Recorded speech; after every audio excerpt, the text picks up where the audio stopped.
Chapter 614. A man in love has 0 IQ.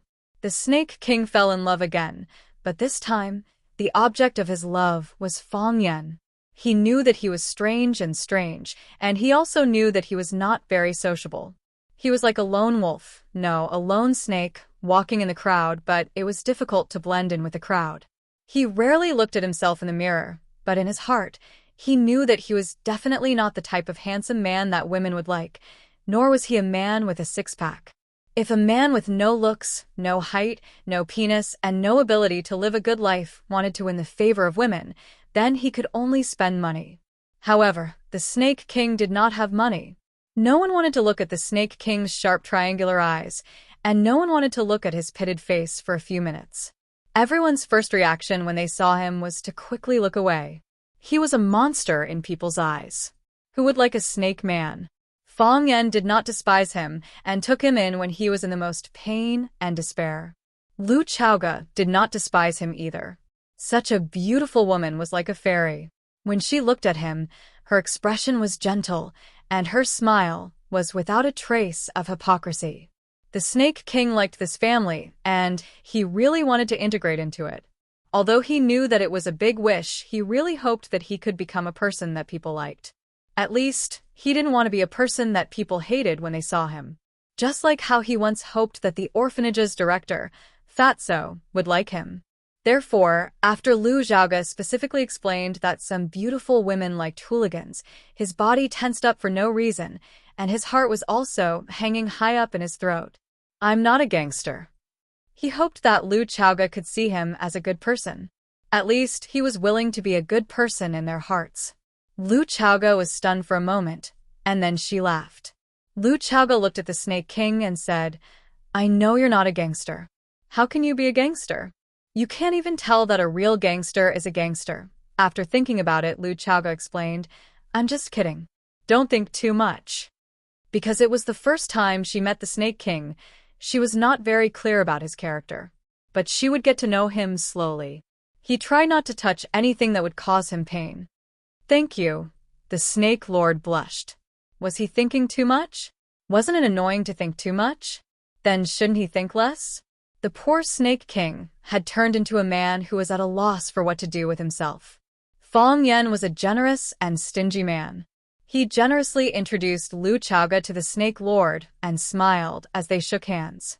However, when he saw that the Snake Lord had forgotten to let go of Lu Chaoga's hand, he immediately became petty again.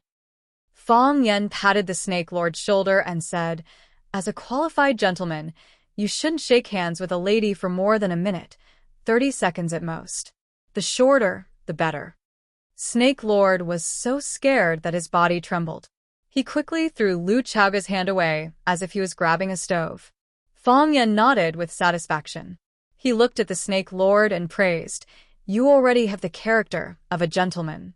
The Snake Lord had a simple and honest smile on his face. He was very happy that he could become a qualified gentleman. Fong Yan looked at Lu Chaoga and said, Fong Wen's situation is a bit special. I want him to live with us for a while. Okay, Lu Chaoga said. I'll have someone clean up the room. Fong Yan grabbed Lu Chaoga's wrist and said, How about I buy another house in Huaqing? After the heroes and warriors came over, Fong Yan had made such a suggestion. Fong Yan was going to buy another house in Huaqing. He could take Fong Yingying and Fong Haohin to live outside. Because he felt that there were more and more people living in this villa now. It was already becoming overcrowded. Now there was the Snake Lord, and he had to specially prepare a room for him. How about letting him squeeze in with Fong Haohin? In any case, one of them was as thin as a telephone pole, and the other was as short as a sapling. Neither of them was a waste of space. However, Fong Yan quickly rejected this idea. With Fong Haohin's cheap personality and vicious mouth, he would definitely make the Snake Lord suffer a fate worse than death. If the Snake Lord released his snakes and poisoned him to death, it was also very likely that it would happen. Fong Yan couldn't understand. He taught them fairness, justice, courage, and never giving in. How did they all grow up to be like this? Could it be that he was not a qualified teacher? Lu Chaoga was silent. She just looked at Fong Yan with pleading eyes. She didn't want Fang Yan to leave. She wasn't willing in the past, and she wasn't willing now. If Fang Yan left, Fang Yingying and Fang Haohan would also leave. The Snake Lord who came today would also leave. In that case, she would return to her previous life. She liked the feeling of living with Fang Yan very much. She liked to eat Fang Yan's cooking or cook for Fang Yan. Seeing the deep meaning in her eyes, Fang Yan's heart immediately softened. He let go of Lu Chaoga's arm and said, "Then prepare a room for me." Okay. "I'll go right now." A charming smile appeared on Lu Chaoga's face as she spoke softly. Lu Chaoga ran upstairs with the nanny to get busy. Fang Yan looked at her back view and sighed softly. They couldn't possibly live together forever, right? "You will stay here from now on." Fang Yan smiled and said, "Jiang Shangxin was very busy. After Jiang Zhulu was arrested and sent to prison, she became the well-deserved leader of the Longta group. In the past, she had also done business, helped her mother, and even started her own company. However, she had never thought that she would be in charge of an energy company with assets of tens of billions at such a young age. Furthermore, as the energy industry's performance in the global market became more and more eye-catching, the company's market value was also increasing at a speed visible to the naked eye. With Lily's cooperation, Jiang Shangxin quickly had a clear understanding of the company's situation. Those hardcore Jiang Zhulu supporters were purged, and those who were wavering were roped in. Those who were previously ostracized or oppressed by Jiang Zhulu were put in important positions by her. She constantly looked for people to talk to and frequently made phone calls. Orders were issued one after another, and they received even more feedback. Ever since Jiang Shangxin came to the Longta group and sent Jiang Zhulu away, she had not left until now. She and Lily were in a high-intensity work rhythm, but Fang Yingying was lying on the sofa in the living room, sleeping for 2 days and eating 6 box meals. Fang Yingying did not like to eat box meals, not because he felt that they were not delicious, but because the portion was too small. It would be gone after a few mouthfuls, and he still had to ask for more. Fang Yingying was also a person who cared about his reputation. When he opened his mouth to ask for 4 box meals, his face would also burn up. "Chairman Wang, thank you for your hard work," Jiang Shangxin said with a smile. "This is what I should do." Wang Ming, the assistant chairman of the finance department, bowed slightly to Jiang Shangxin and replied with a smile. After the guests left, Jiang Shangxin lay on the sofa in the office, exhausted. At this point, she did not even want to move a finger. Lily pushed the door open and asked Jiang Shangxin, "Miss Jiang, Chairman Jiang, do you want to eat anything?" "No need."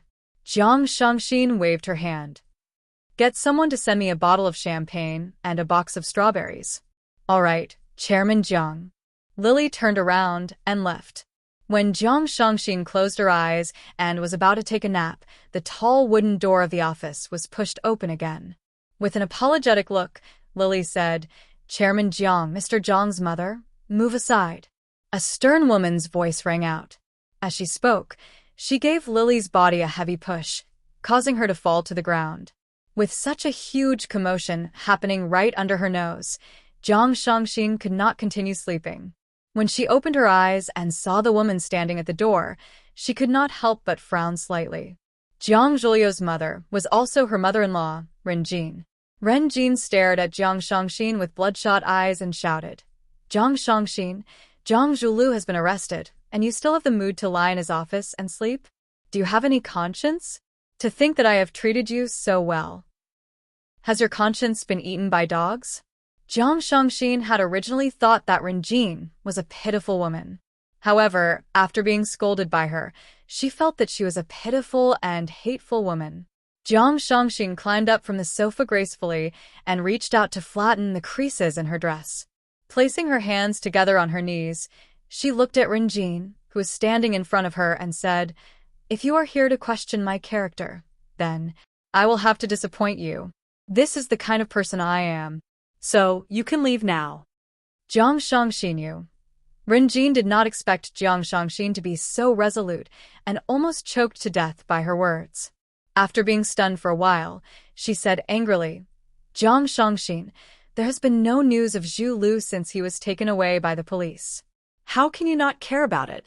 Even if there is a problem between the two of you, you should at least get the company's lawyer to check on it. I went to the police station to ask, but none of the lawyers in the company went to see Zhu Lu. What if he was tortured by them?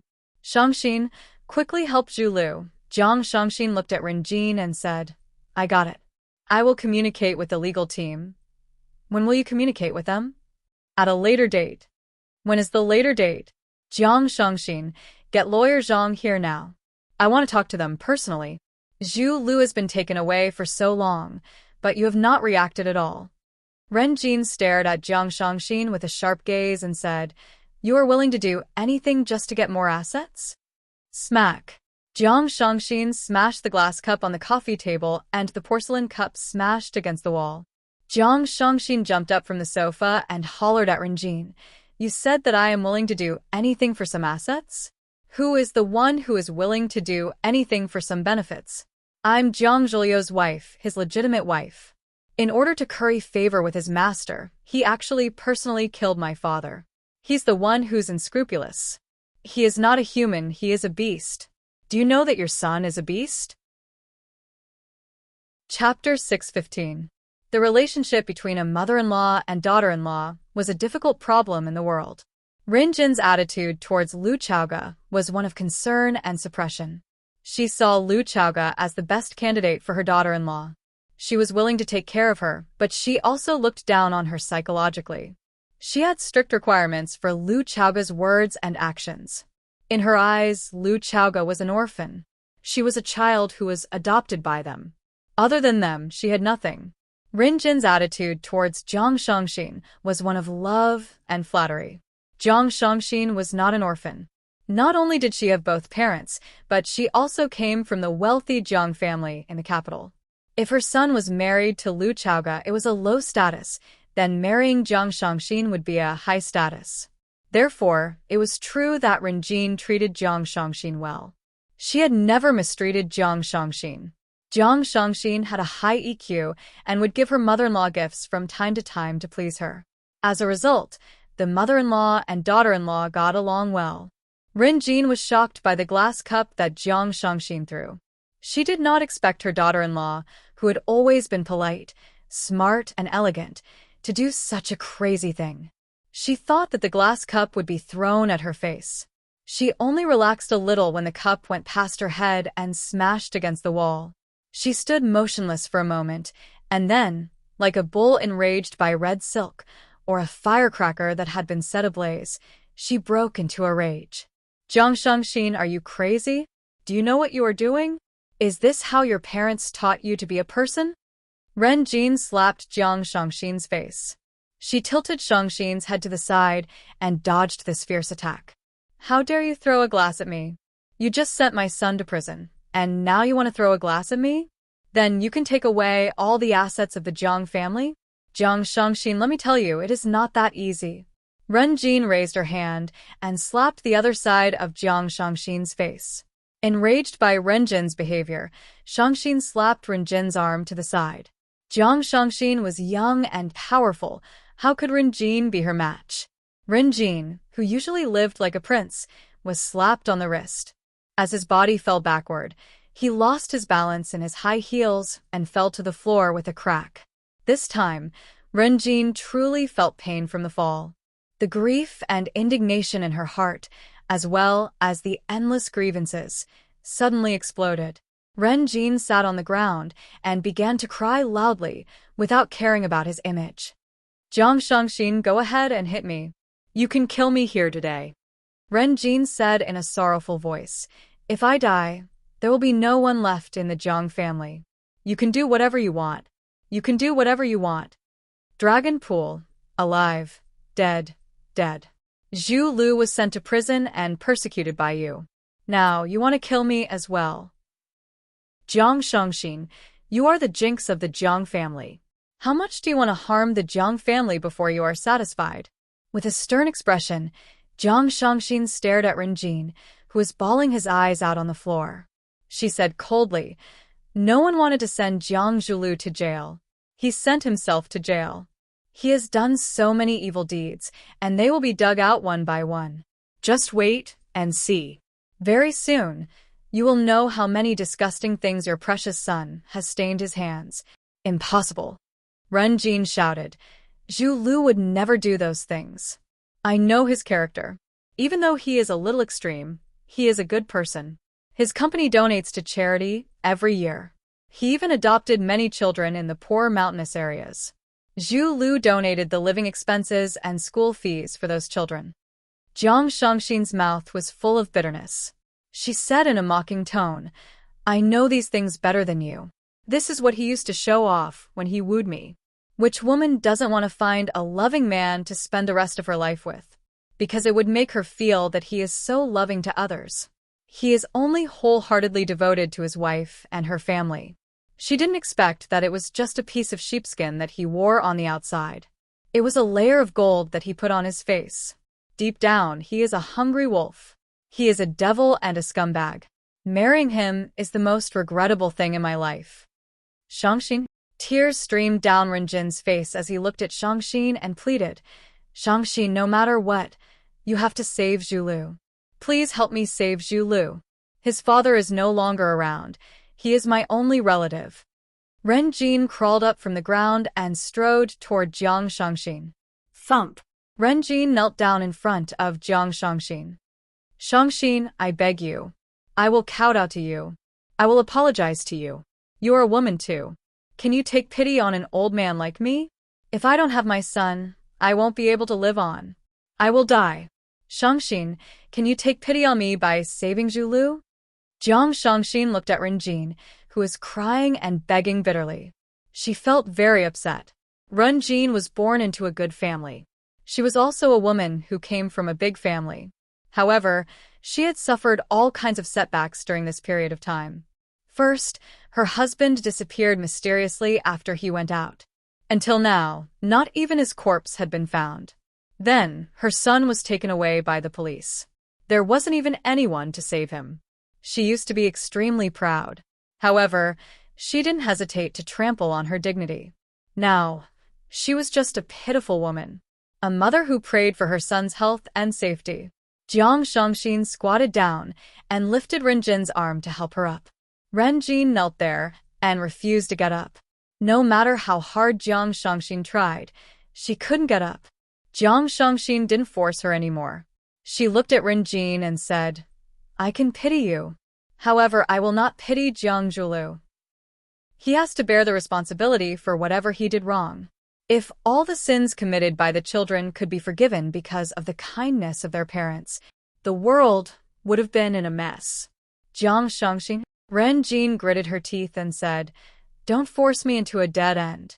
Jiang Shangxin looked at her with a serious look on her face and said resolutely, I can tell you honestly that I will not save Jiang Zhu Lu. I will not send any lawyer from the Longta group. You better pray that I don't send any lawyer. If that's the case, he might still have a chance of survival. If I were to take action, I would only wish for his death. The former chairman of the Longta group, Jiang Zhu Lu, was arrested by the police for a crime of intentional homicide. Jiang Zhu Lu is the son of the founder of the Longta group, Qiang Long Tan. Qiang Long Tan disappeared mysteriously. The police suspect that Jiang Zhu Lu killed his father in order to climb up the ranks. From the 4 talents of Huaqing to the murder suspects, mental emptiness is the biggest incentive for rich kids to commit crimes. Bam! Lan Shanggu switched off the television. He pushed his chair away and stood up. He paced around his luxuriously decorated office. He held a cell phone in his hand. However, he didn't make the call. After hesitating for a long time, he grabbed the car key and walked out. Lan Shanggu went to the garage and chose his favorite military Hummer. He opened the door of the Hummer, started the engine, and rushed out. Screech! Lan Shanggu drove the car to the entrance of an old house.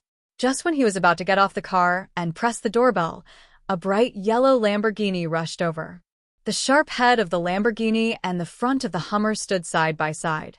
A young man with long hair sat in the driver's seat. The young man looked at Lan Shanggu, who was pressing the button, and said with a smile, I was wondering who it was. Brother Lan Shanggu, you are back. You are a rare guest. Lan Tingyue, the son of Lan Shanggu's 4th uncle. He had been studying in France and had only returned to the country after graduating a year ago. He didn't have a formal job. He drove his luxury car around watching every day, drinking and flirting with girls. From time to time, he would do something out of the ordinary. Because he was the youngest boy in the Lon family, he had always been loved by everyone. As a result, he developed the habit of looking down on others and rarely putting them in his eyes. Ever since Lan Shanggu separated from the Lan family, he had never returned to the Lan family's old house. Lan Shanggu had only seen Lan Tinghua twice at the Blue Mountain Club. It was the first time that he happened to bump into him at his doorstep. Lan Shanggu smiled and said, "I came back to talk to Grandpa about something." "Talk about something? What is it?" Lan Shanggu smiled and said, "Kids shouldn't ask about this. Go back and rest early." Lan Tinghua sneered and said, "Lan Shanggu, if you still have a bit of backbone, hurry up and scram. Don't let me see you in the Lan family." "What?" "Back then, you wanted to ride on someone else's coattails and even didn't hesitate to separate from the Lan family, making the Lan family a joke in the eyes of outsiders. When I came back from studying abroad, do you know what I heard the most? Why did Lan Shanggu separate from the Lan family? Did the Lan family mistreat him?" "Lan Shanggu, don't you have any shame? Back then, in order to earn more money, you cried and shouted that you wanted to separate from the Lan family. Now that you've separated from the Lan family and you're in trouble outside, you come back to ask for help?" Lan Shanggu looked at Lan Tinghua thoughtfully and asked, "Are you done?" "I'm done. You're no longer a member of the Lan family. So, go wherever you want to go. Whether you live or die, whether you eat meat or drink porridge, it has nothing to do with the Lan family."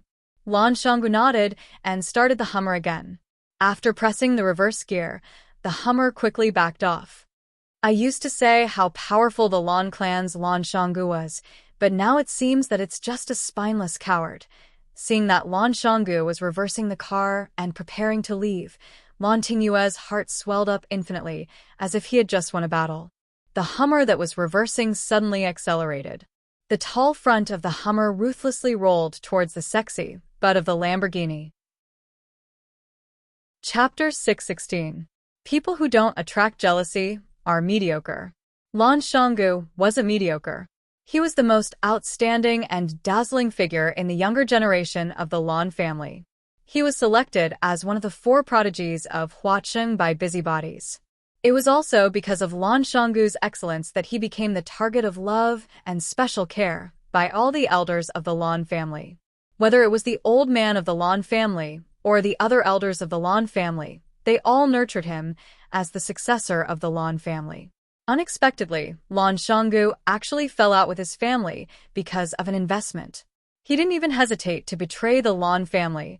In the eyes of some people in the Lan family, his behavior was a betrayal. Big families naturally had their pride. No one had ever dared to take the initiative to propose a separation from the family. Lan Shanggu tore apart the Lan family for his own benefit. In the eyes of many people, he was a shameful traitor. When Lan Shanggu was doing well in the Lan family and monopolizing power, the younger generation in the family admired him.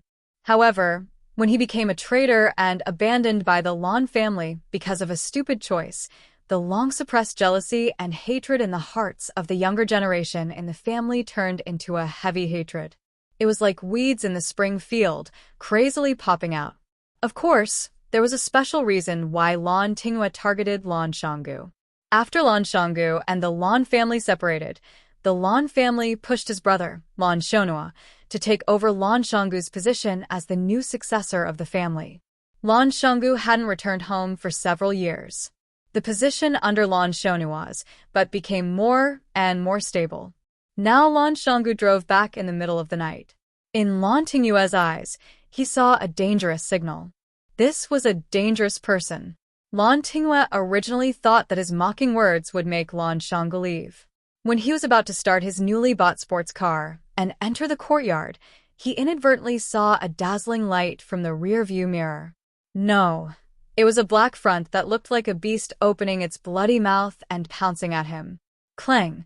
The tall and rough body of the Hummer rumbled forward.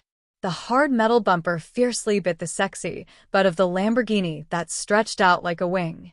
Not only that, the Hummer didn't stop immediately after smashing the butt of the Lamborghini. This big monster continued to charge forward under the control of Lan Shanggu. Kacha kacha. The back half of the Lamborghini was rolled up by the mouth of the big monster. The Hummer opened its mouth and continued to roll over Lan Tingyue in the driver's seat. Lan Tingyue was scared out of his wits. His face was pale and his pupils dilated. He pushed the car door open and wanted to escape, but he was pulled back by the seatbelt and couldn't move. Lan Mountain Valley. Lan Mountain Valley. Lan Tingyue screamed. Lan Shanggu stepped on the accelerator and drove the Hummer to continue attacking the city. Help! Lan Tingyue was so scared that his nose was running and his tears were running. He cried out, "Help, big brother Lan, don't kill me." Bang! The Hummer finally stopped, but the engine was still running. The Lamborghini's weak body, which was pressed under his body, was shaking nonstop. Lan Shanggu looked down and stared at Lan Tingyue, who was sitting in the front passenger seat. He said arrogantly, "Now, can I go in?" Lan Tingyue couldn't say a word. He was so scared that he peed his pants. The hot air from the front of the Hummer poured on Lan Tingyue's back. His body was already soaked in sweat. "You called me a coward." "I'm not angry at all." Lan Shanggu stared at the back of Lan Tingyue's head and said, "I'm angry that you are a real coward." "He is a child." A young man in a white shirt stood at the door. He had a pair of black-rimmed glasses on the bridge of his nose. He looked very scholarly. He looked at Lan Shanggu with a smile and said, "Big brother, why do you stoop to the level of a child? Isn't it not worth it to hurt your own body?" Lan Shonhua, Lan Tingyue's big brother. He was also the new person pushed out by the Lan family after Lan Shanggu left. When Lan Tingyue saw Lan Shonhua come out, it was as if he saw help. He cried and said, "Big brother, quickly save me. He wants to kill me." Lan Shonhua shook his head and sighed. He walked over to help Lan Tingyue untie the seatbelt and said, "Big brother rarely comes back. How did you make him angry? Also, what nonsense are you talking about? Big brother is our big brother. How could he kill you? You must have said something you shouldn't have said. There was such a big commotion outside. Even Grandpa was woken up by you guys. Just wait to be scolded." Lan Shonhua didn't even look at the crashed Lamborghini. In his eyes, it was a toy not worth mentioning. Lan Shanggu looked at Lan Shonhua and said with a smile, "The men of the Lan family must have murderous intent. Tingyue has been spoiled by you guys. I'm here to cultivate his murderous intent." Lan Tingyue originally wanted to counterattack and say that you're not here to cultivate my murderous intent. You want to kill me. But when the words were on the tip of his tongue, he met Lan Shanggu's deep and cold eyes when he smiled. He couldn't shout out the words he had thought of. Lan Shonhua glanced at Lan Tingyue and said, "You stay here and bring some people to clean up this place. Won't it be a joke if outsiders see this?" He walked to the window of Lan Shanggu's car and said with a smile, "Big brother, Grandpa asked me to invite you in." Lan Shanggu nodded and said, "Let's go." After saying that, he drove the Hummer and took the lead to rush into the courtyard gate. Lan Shonhua stood where he was and looked at the square-shaped big man with a warm smile. "Brother." Lan Tingyue ran to Lan Shonhua's side and said angrily, "Why did you let him in? Didn't you also not stop him?" Lan Shonhua said with a smile. But Lan Tingyue seriously thought about it and realized that even his brother had no way to stop Lan Shanggu. Lan Shanggu's personality was arrogant and despotic. There was really no one in the younger generation who could suppress him. Even in his uncle's generation, there was no one who could suppress him. Otherwise, how could he be allowed to leave the Lan family? And even take away such a big piece of the cake? The old man of the Lan family had a habit of sleeping early. When he heard the commotion outside, he got up again. Winter was still far away. The old man had already wrapped a blanket around his body and sat in the study connected to the bedroom. He said to Lan Shanggu, who had entered the room, "Why are you angry with a child? Making such a big commotion. Aren't you afraid that people outside will laugh at you?" Lan Shanggu smiled and walked in front of the old man. He poured a cup of warm water and placed it in his hand. He said, "Why should I be afraid of people laughing at me? Those people who laugh at me will soon know that they are actually fools." but I am a little unhappy about doing this. It is a big sin to disturb Grandpa's rest." The old man waved his hand and said, "All right, you haven't come back to see me for 3 years. The moment you come back, you are trying to bewitch me. What do you want?" "Grandpa, hand the Lan family over to me." Lan Shanggu rubbed his hands and said with a serious face, "I promise that you will be able to manage the Lan family well. All the businesses will flourish, and the family's rise will be just around the corner." The old man swallowed a mouthful of hot water with great difficulty. He glanced at Lan Shanggu and said, "I am not dead yet, and you are already thinking of usurping the position? How can this be usurping the position? Is there such an open and above-board usurper like me?" Lan Shanggu's face was full of smiles. He said, "This is something that the two of us, grandpa and grandson, have discussed and discussed. I made a very good suggestion to you, and you accepted my suggestion without hesitation and passed the position of the clan leader to me. If this matter succeeds, hey, the two of us will become a great story. After I die," the old man said while coughing. He looked very agitated. Lan Shanggu hurriedly ran over to massage the old man's back. He said, "I was just joking. You don't have to take it seriously, but you cannot take it seriously either. This matter is worth considering. After all, you know those children and grandchildren of yours. There are a few good ones among the sons, but among the grandchildren, only I am outstanding. Lan Shonhua is a little too sissy. I have bullied his own brother to this extent, but he still doesn't dare to rush up and fight with me. Can such a person become the clan leader of the Lan family? You have been in the military your whole life. You can't let this kind of sissy ruin your foundation, right?" Old Master Lan started coughing again. He pointed at Lan Shanggu and scolded, "Is this how you evaluate your brother?" "I am just speaking the truth." Lan Shanggu was worried that he had angered Old Master Lan to death, so he really didn't dare to spout nonsense.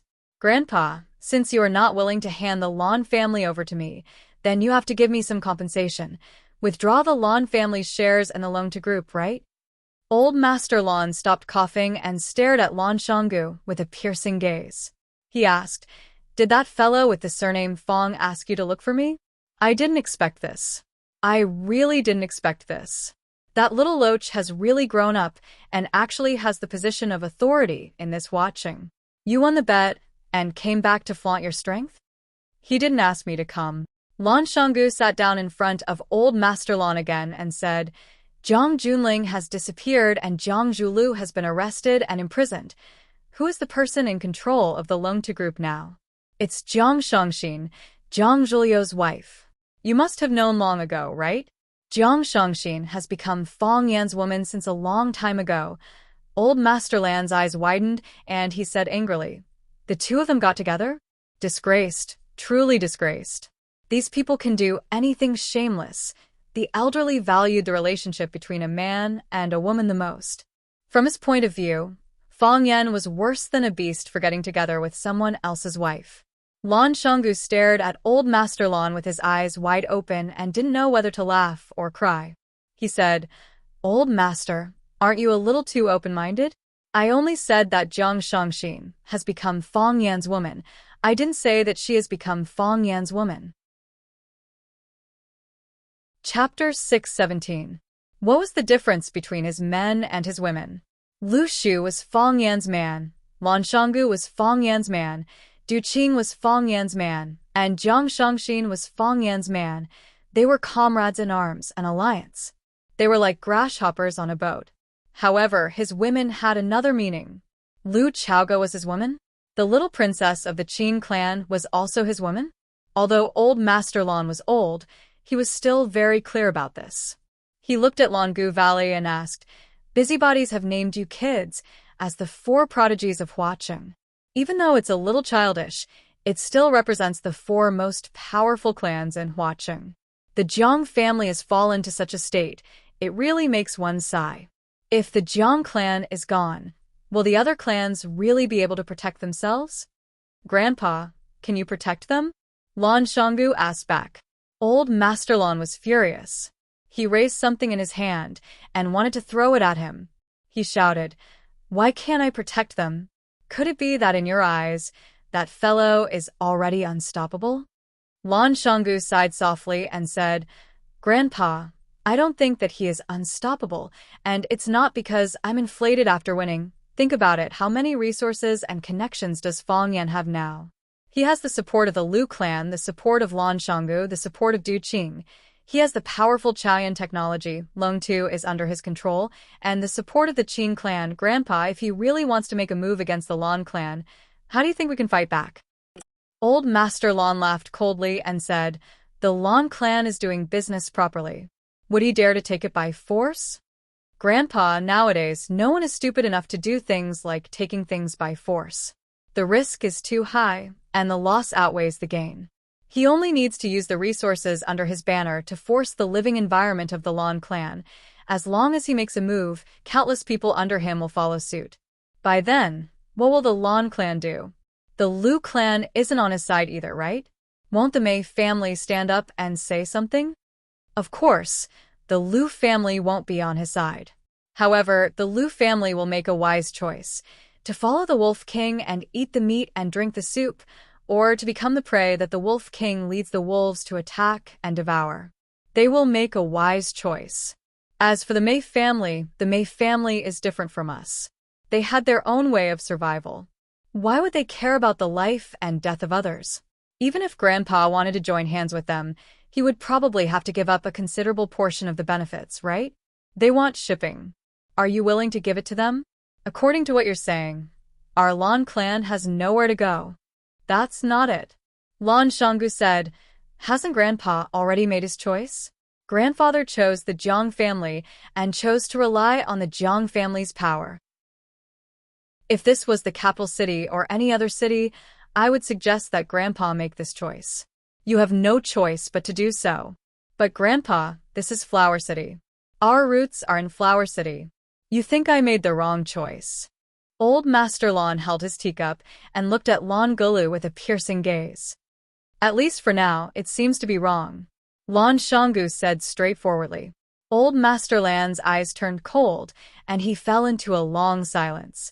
Lan Shanggu waited for Grandpa to think for a while before saying, Zhang Zhulu is in jail and won't be able to come out for a while. Fang Yan didn't let anyone else control Long Tu. He didn't even use his most trusted person, Lu Chaoga. Instead, he sent Shangxin in. This means that he doesn't want Long Tu to be separated. He wants to use Shangxin's identity to take over Long Tu. If the Lan clan still wants to have a share of the loot, there will be a huge feud. Old Master Lan looked at Lan Shanggu and asked, are the things that Jiang Zhulu did true? They should be. Lan Shanggu nodded with a serious expression. Even though a tiger is ferocious, it doesn't eat its cubs. How is this behavior different from that of a beast? This time, it was Lan Shanggu's turn to remain silent. Old Master Lan looked at Lan Gulu and said, father and son killing each other and brothers fighting each other. This is a tragedy. I don't have any other requests from you. I only want you to keep this family and prosper in everything you do. No matter what. Lan Shanggu nodded and said, Grandpa, I understand. Old Master Lan nodded in satisfaction and said, what you mean is that we can't keep the shares of Long Tu no matter what. We can't, Lan Shanggu said. Old Master Lan took a sip from his teacup and said, you're the eldest son and grandson of the Lan clan. Splitting up in a fit of pique, the things you brought out with you are ultimately still too little. This is a little unfair to you. I'll give you the little bit of shares that the Lan clan has in the Long Tu Corporation. Think of it as some compensation to you. Lan Shanggu stared at Old Master Lan with his eyes wide open and said, Grandpa. Old Master Lan sighed softly and said, you and Fang Yan will advance and retreat together.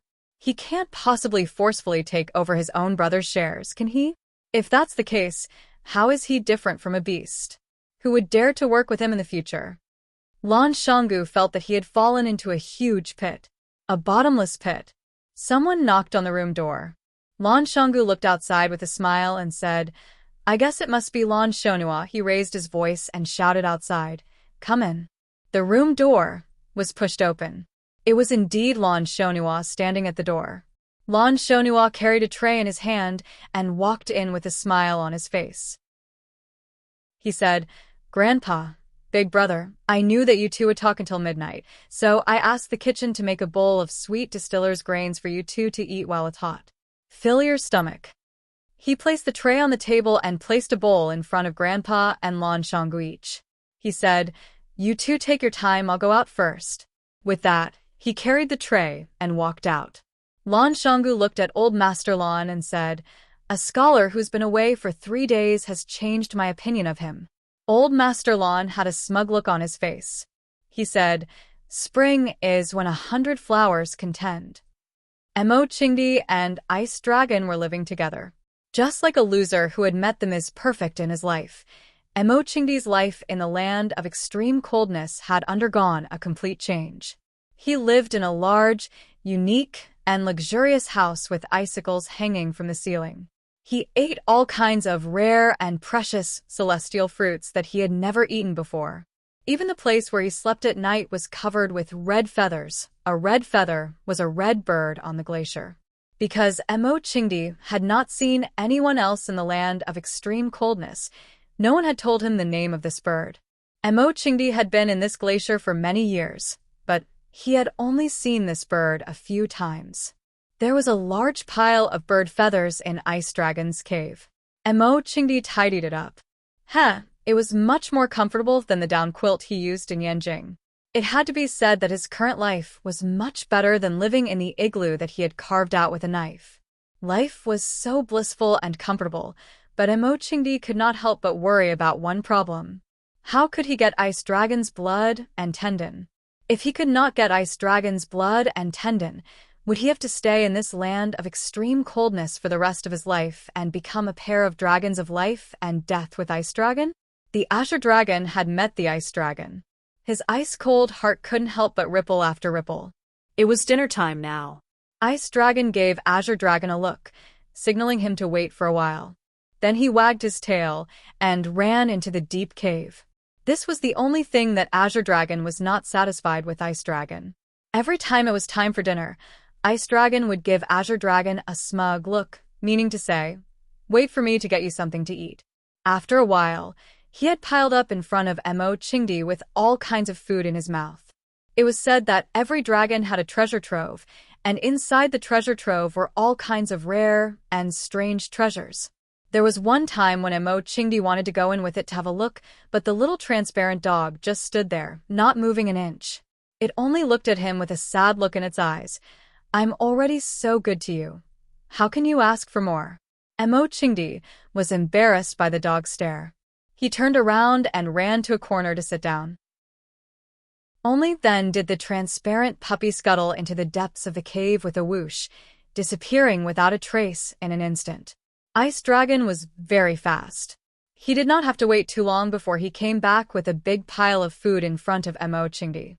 There was snow snake meat, red silk fish, 9 petals snow lotus, baby ginseng, and red lava fruit. Ice Dragon held a red lava fruit in his mouth and put it in front of Mo Qingdi. Then he rolled his tongue into a baby ginseng and chewed it. Mo Qingdi pushed the red lava fruit back, then reached out his hand to touch the thick 9-petal snow lotus. Ice Dragon saw Mo Qingdi's action and once again held the red lava fruit in his mouth in front of Mo Qingdi. He even winked at Mo Qingdi as if saying, "I know you like this. Don't be shy with me." Mo Qingdi shook his head and pushed the red lava fruit away again, then reached out to touch the red silk fish. Ice Dragon used his claws to pull the red silk fish under him and once again pushed the lava fruit to Mo Qingdi. After doing this, Ice Dragon glanced at Mo Qingdi with a reproachful look. "Eat it. Don't waste my good intentions." Mo Qingdi looked at Ice Dragon and said awkwardly, "Can we change it?" Ever since Mo Qingdi ate the lava fruit on the first day, he came to the Ice Dragon's lair as a guest and expressed high praise for the food. The Ice Dragon would push a lava fruit in front of Mo Qingdi every time it was time to eat. For the first few days, Mo Qingdi enjoyed the food quite a lot. The meat was crispy and juicy, and it was a rare and precious fruit in the world. After eating for half a month, Mo Qingdi could not stand it anymore. He needed a change of taste, right? Chapter 6:18. The more he tried, the further he went wrong. Enchanting wanted to eat something else. He wanted to eat a ginseng, a snow lotus, a red silkfish, or even a snow snake. After eating lava fruits for more than 10 days and 30 meals, Enchanting even began to miss the disgusting and nauseous flame rats he used to eat. However, Ice Dragon could not understand Enchanting's thoughts. The first time it met Enchanting, the image of Enchanting's eyes shining when he saw the lava fruit in its mouth was still engraved in its mind. Later on, whenever it placed the lava fruit in front of Enchanting, he would eat it cleanly with a face full of joy and delight, not even spitting out the core of the fruit. Only the dragon race would be so extravagant as to think that it was necessary to spit out the core of the lava fruit after eating it. In this world of ice and snow where not even a blade of grass grew, it was an extravagant hope to see a small flower or grass. To encounter such a rare fruit was a great blessing. The core of the fruit was also an extremely rare and precious object. How could Enchanting bear to spit it out? The idea that Enchanting liked to eat lava fruits was deeply ingrained in Ice Dragon's heart. Ice Dragon was a hospitable host. Since there was a guest in his territory, he naturally had to offer his best and favorite food. Don't you like to eat lava fruits? It's okay, I have plenty at home. In Ice Dragon's eyes, Enchanting's act of pushing the lava fruits to him was humble and embarrassed. Ice Dragon thought that the weird-looking monster in front of him must have felt bad for eating too many of his magma fruits, so he wanted to return them to him so that he could enjoy them as well. Too polite.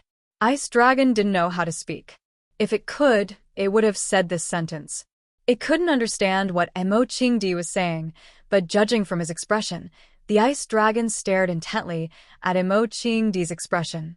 It tilted its head and thought for a while, then lowered its head again and placed the lava fruit in front of Enchanting. Don't be polite with me. Ice Dragon wagged his tail. He had an expression that said, I understand your kindness. Although I like to eat it, I can give it to you since you like it. Enchanting sighed deeply. He wanted to go home. He returned to his igloo, caught a snow snake or killed a flame rat, skinned it, cleaned it, and froze it. He wanted to eat meat. Seeing Enchanting's moved expression, Ice Dragon became even more pleased with himself. It jumped up and down on the spot, looking like it was asking for a beating. It used its claws to push the lava fruit in front of Enchanting, signaling him to pick it up and eat it. Thank you. Enchanting took the magma fruit and took a big bite. His mouth was full of juice, but he still felt that there was a bird in his mouth. If only there was a bird in his mouth.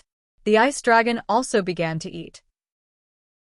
As usual, it ate the baby ginseng, the snow lotus with 9 petals, the red silkfish, and the snow snake.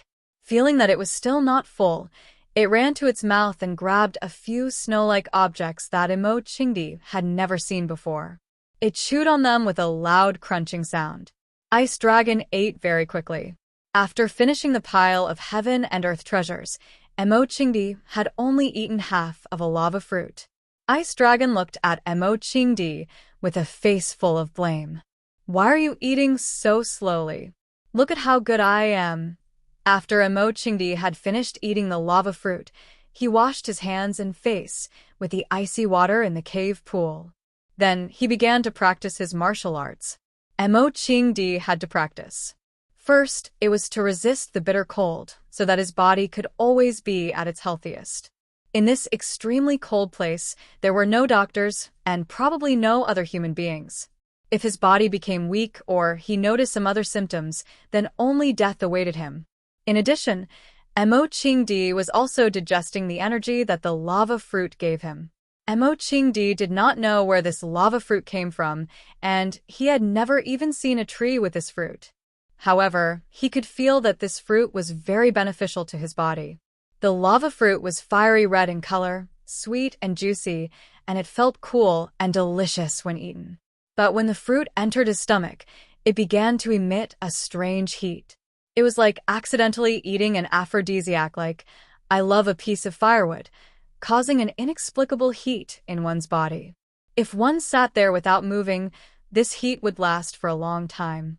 As long as one exercised intensely, the heat would spread faster. Enchanting had just eaten another lava fruit, so he had to exercise again. Now he had to exercise 3 times a day. Ever since his tendons and veins were broken, he had never been as diligent as he was in this extremely cold place. Every time Mo Qingdi practiced, Ice Dragon would sit beside him and watch for a while. It never sat or squatted. Because Mo Qingdi had never entered its real cave, he did not know what kind of posture it was when it slept. Perhaps there were other beauties hidden in the golden house. Thinking of this possibility, Mo Qingdi felt a trace of anger in his heart. As usual, after watching for a few minutes, Ice Dragon felt that Mo Qingdi's kicks were very boring, so it flicked its tail and rushed into the depths of the cave like the wind. Mo Qingdi was very conflicted. He wanted to heal his meridians and body, and he wanted to go back to check on the current situation of the Fong family and see if Fong Yan could hold on by himself. If he wanted to go back as soon as possible, he could only kill Ice Dragon, drink its blood, and extract its tendons. However, if he did that, how could he be worthy of its life-saving grace? How could he be worthy of its deep friendship for treating him with good food and drinks every day? It was hard to advance, hard to retreat. He was in a dilemma. Just as Mo Qingdi was lost in his thoughts, the sound of screams and howls suddenly came from the outside. As Mo Qingdi listened attentively, a gust of wind blew past him. The transparent puppy had already run out to watch the commotion. This dog. Ever since Fong Yan brought Jiang Shangxin to the Chao Yan Underground Research Institute, she had settled down there. Even though Jiang Zhulu had been taken away by the police and most of the threats to her safety had been removed, she still had no intention of leaving. That place gave her an inexplicable sense of security. Of course, it was indeed very safe there. This was the first time that Jiang Shangxin had come to this neighborhood, and she felt that it was necessary for her to pay a visit to this legendary woman. Lu Chaoga. Her story had become a compulsory subject for the students of various business schools, and her photos and interviews frequently appeared in domestic and international financial magazines. Goddess of Flame, sexiest CEO, most intelligent woman, #1 on the charity rankings for 3 consecutive years, the actual controller of Chao Yan Science and Technology, and the mysterious woman behind Fong Yan. She was dazzling and full of honors. Jiang Shangxin was a proud woman.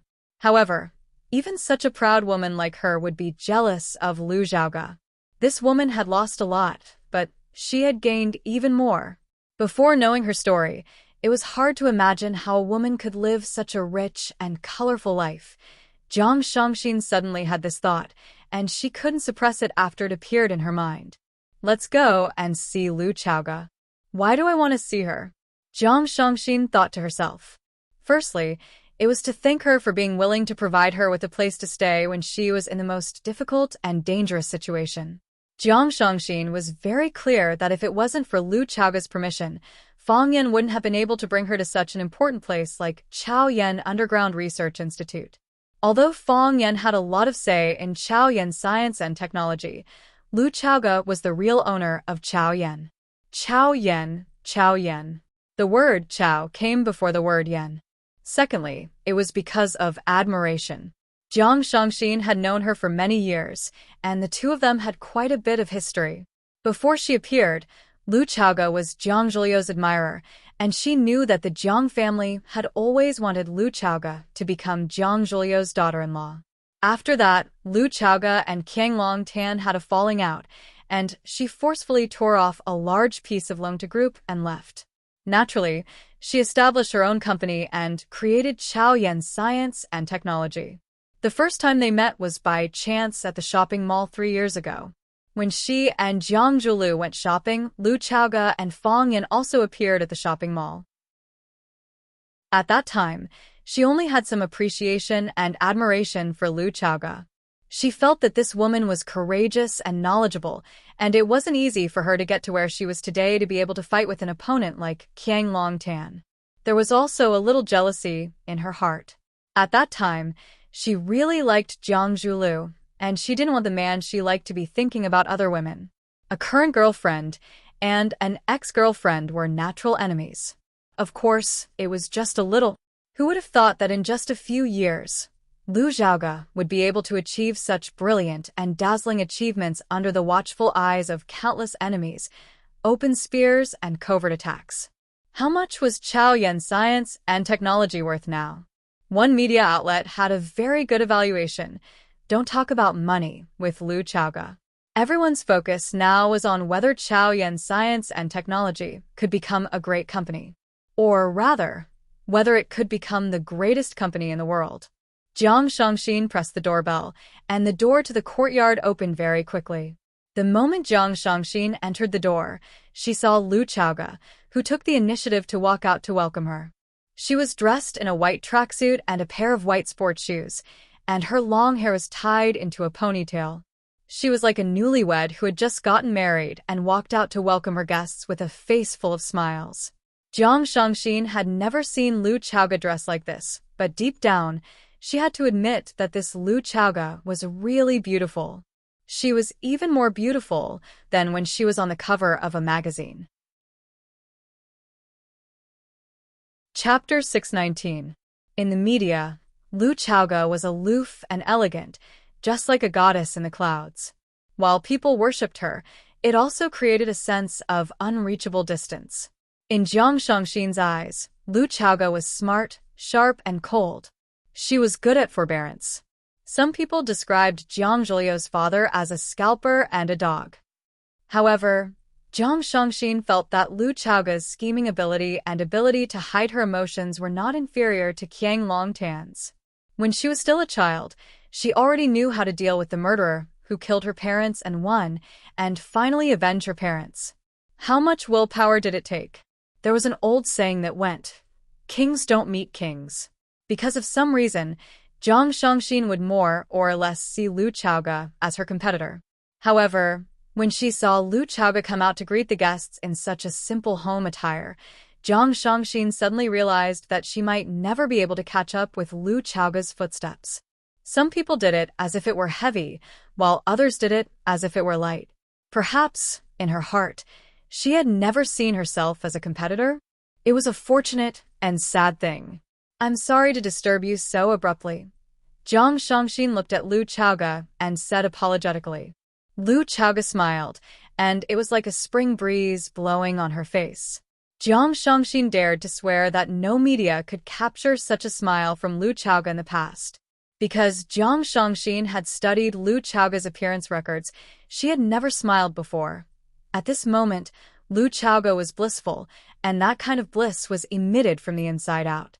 It was like a woman who couldn't help but smile foolishly after falling in love, and she couldn't hide it even if she wanted to.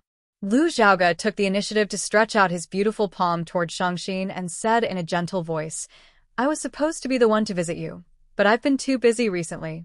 I'm very happy that you're here as a guest." Jiang Shangxin sighed to herself.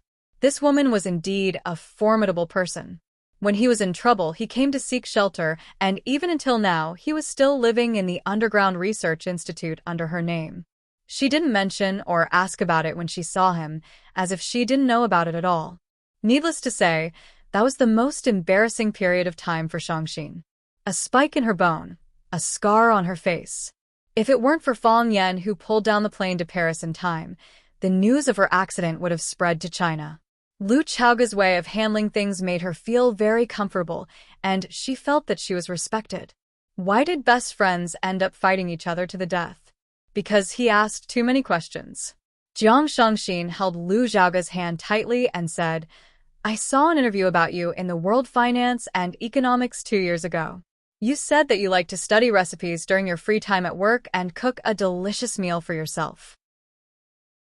I wonder if I will have the fortune to do so?" Lu Xiaoge made an inviting gesture and gestured for Jiang Shangxin to follow him into the house. She said, "When you participated in the Midnight Storm interview, you said that your ideal life is to be a full-time wife who takes care of your husband and children. I guess your culinary skills are pretty good, right? How about we each cook 2 signature dishes? Isn't there still soup?" Jiang Shangxin looked at Fang Yan, who was standing by the window on the second floor, and said, "Mr. Fang should be able to make soup, right?" "No problem," Lu Xiaoge said. "The fish soup that Mr. Fang makes is superb. You should try it. It's definitely not to be missed."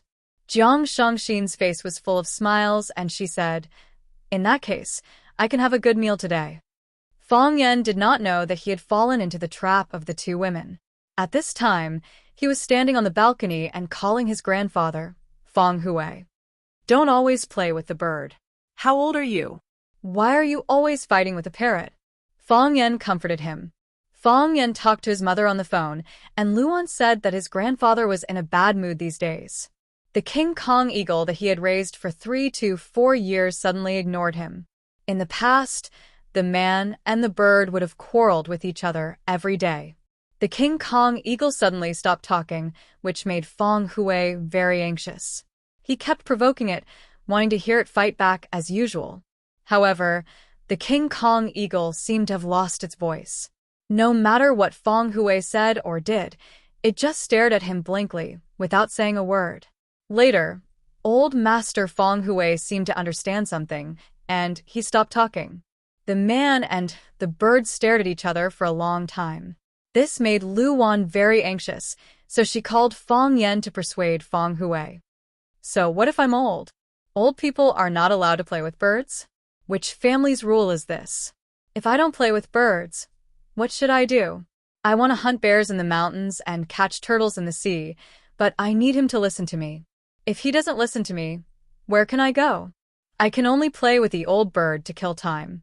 Fang Yan felt bad and said guiltily, "Grandpa, why don't I go back and bring you to Huaqing? Didn't you say that? When you were young, you were invincible in Huaqing. Now that you are back in the old place, maybe you can recall your past glory? Is that all right? I will book a ticket back to Tianjin tomorrow." Go, go, go. "I am living well in Swallow Dock. Why would I go to Huaqing? Let me tell you, I am not going anywhere. You don't have to think about it." Fang Hui refused firmly.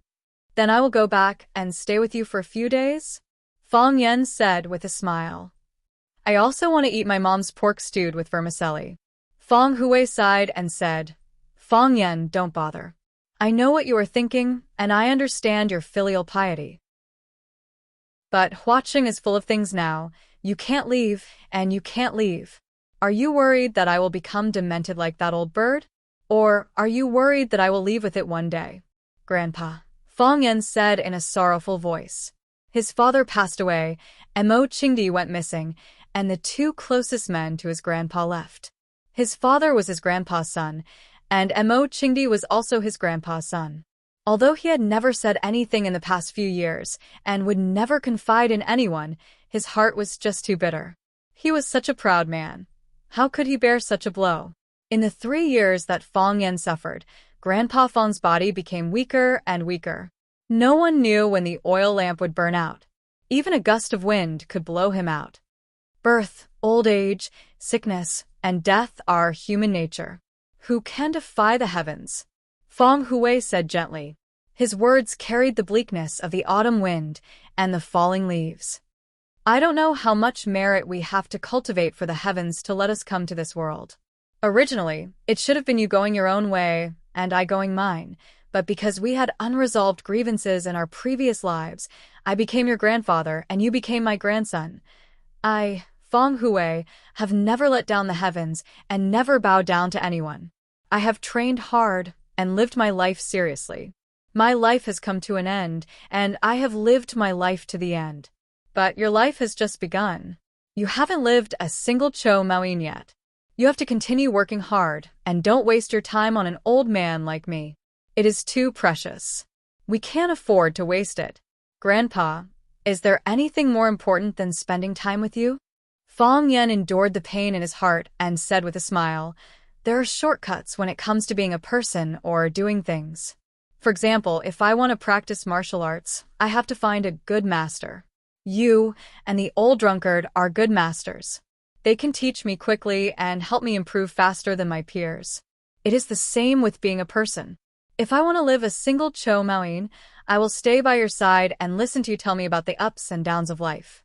I like the stories you tell me, and they contain profound philosophy. After listening to you for 30 to 50 years, maybe I will become the smartest person in the world." Fang Hui was amused by Fang Yan's words. He laughed and scolded, "Bullsh*t. How many stories do I have to tell you for 30 to 50 years? At that time, I will be more than 100 years old, and you will be 70 or 80 years old. A 100-year-old monster telling a 70 or 80-year-old man how to be a person. If someone saw this scene, they would have a heart attack. Hearing his grandpa's hearty laughter, Fang Yan felt a little better. He said, "If someone saw this scene, they would definitely think of us as immortals. I am an old immortal, and you are an old immortal. I will give you 2 roasted chickens and a pot of plum wine. We can even have a drink. You're just making things up, kid," Fang Hui said with a smile. After a pause, Old Master Fang said in a deep voice, "I went to see Master 2 days ago. I will go to Master and ask for justice for you." "What did Master say?" Fang Yan's heart sank as he asked aloud. Bai Xiu was Master's student. Bai Xiu and Jiang Junling had planned that fatal trap, but in the end, Fang Yan had counterattacked and stabbed Bai Xiu to death. Did Master know what Bai Xiu had done? What would Master think about Bai Xiu's death? Fang Yan had to consider these questions, and he had to think of the worst. Master said. Old Master Fang Hui's voice was low and powerful. He said, "He should give you an explanation for this matter. He asked you to come back when you have time. You should come back too. That child Wenwan seems to be advancing again. If you don't work harder, you will fall behind her again. You will be bullied by women for the rest of your life." "I understand," Fang Yan said with a smile.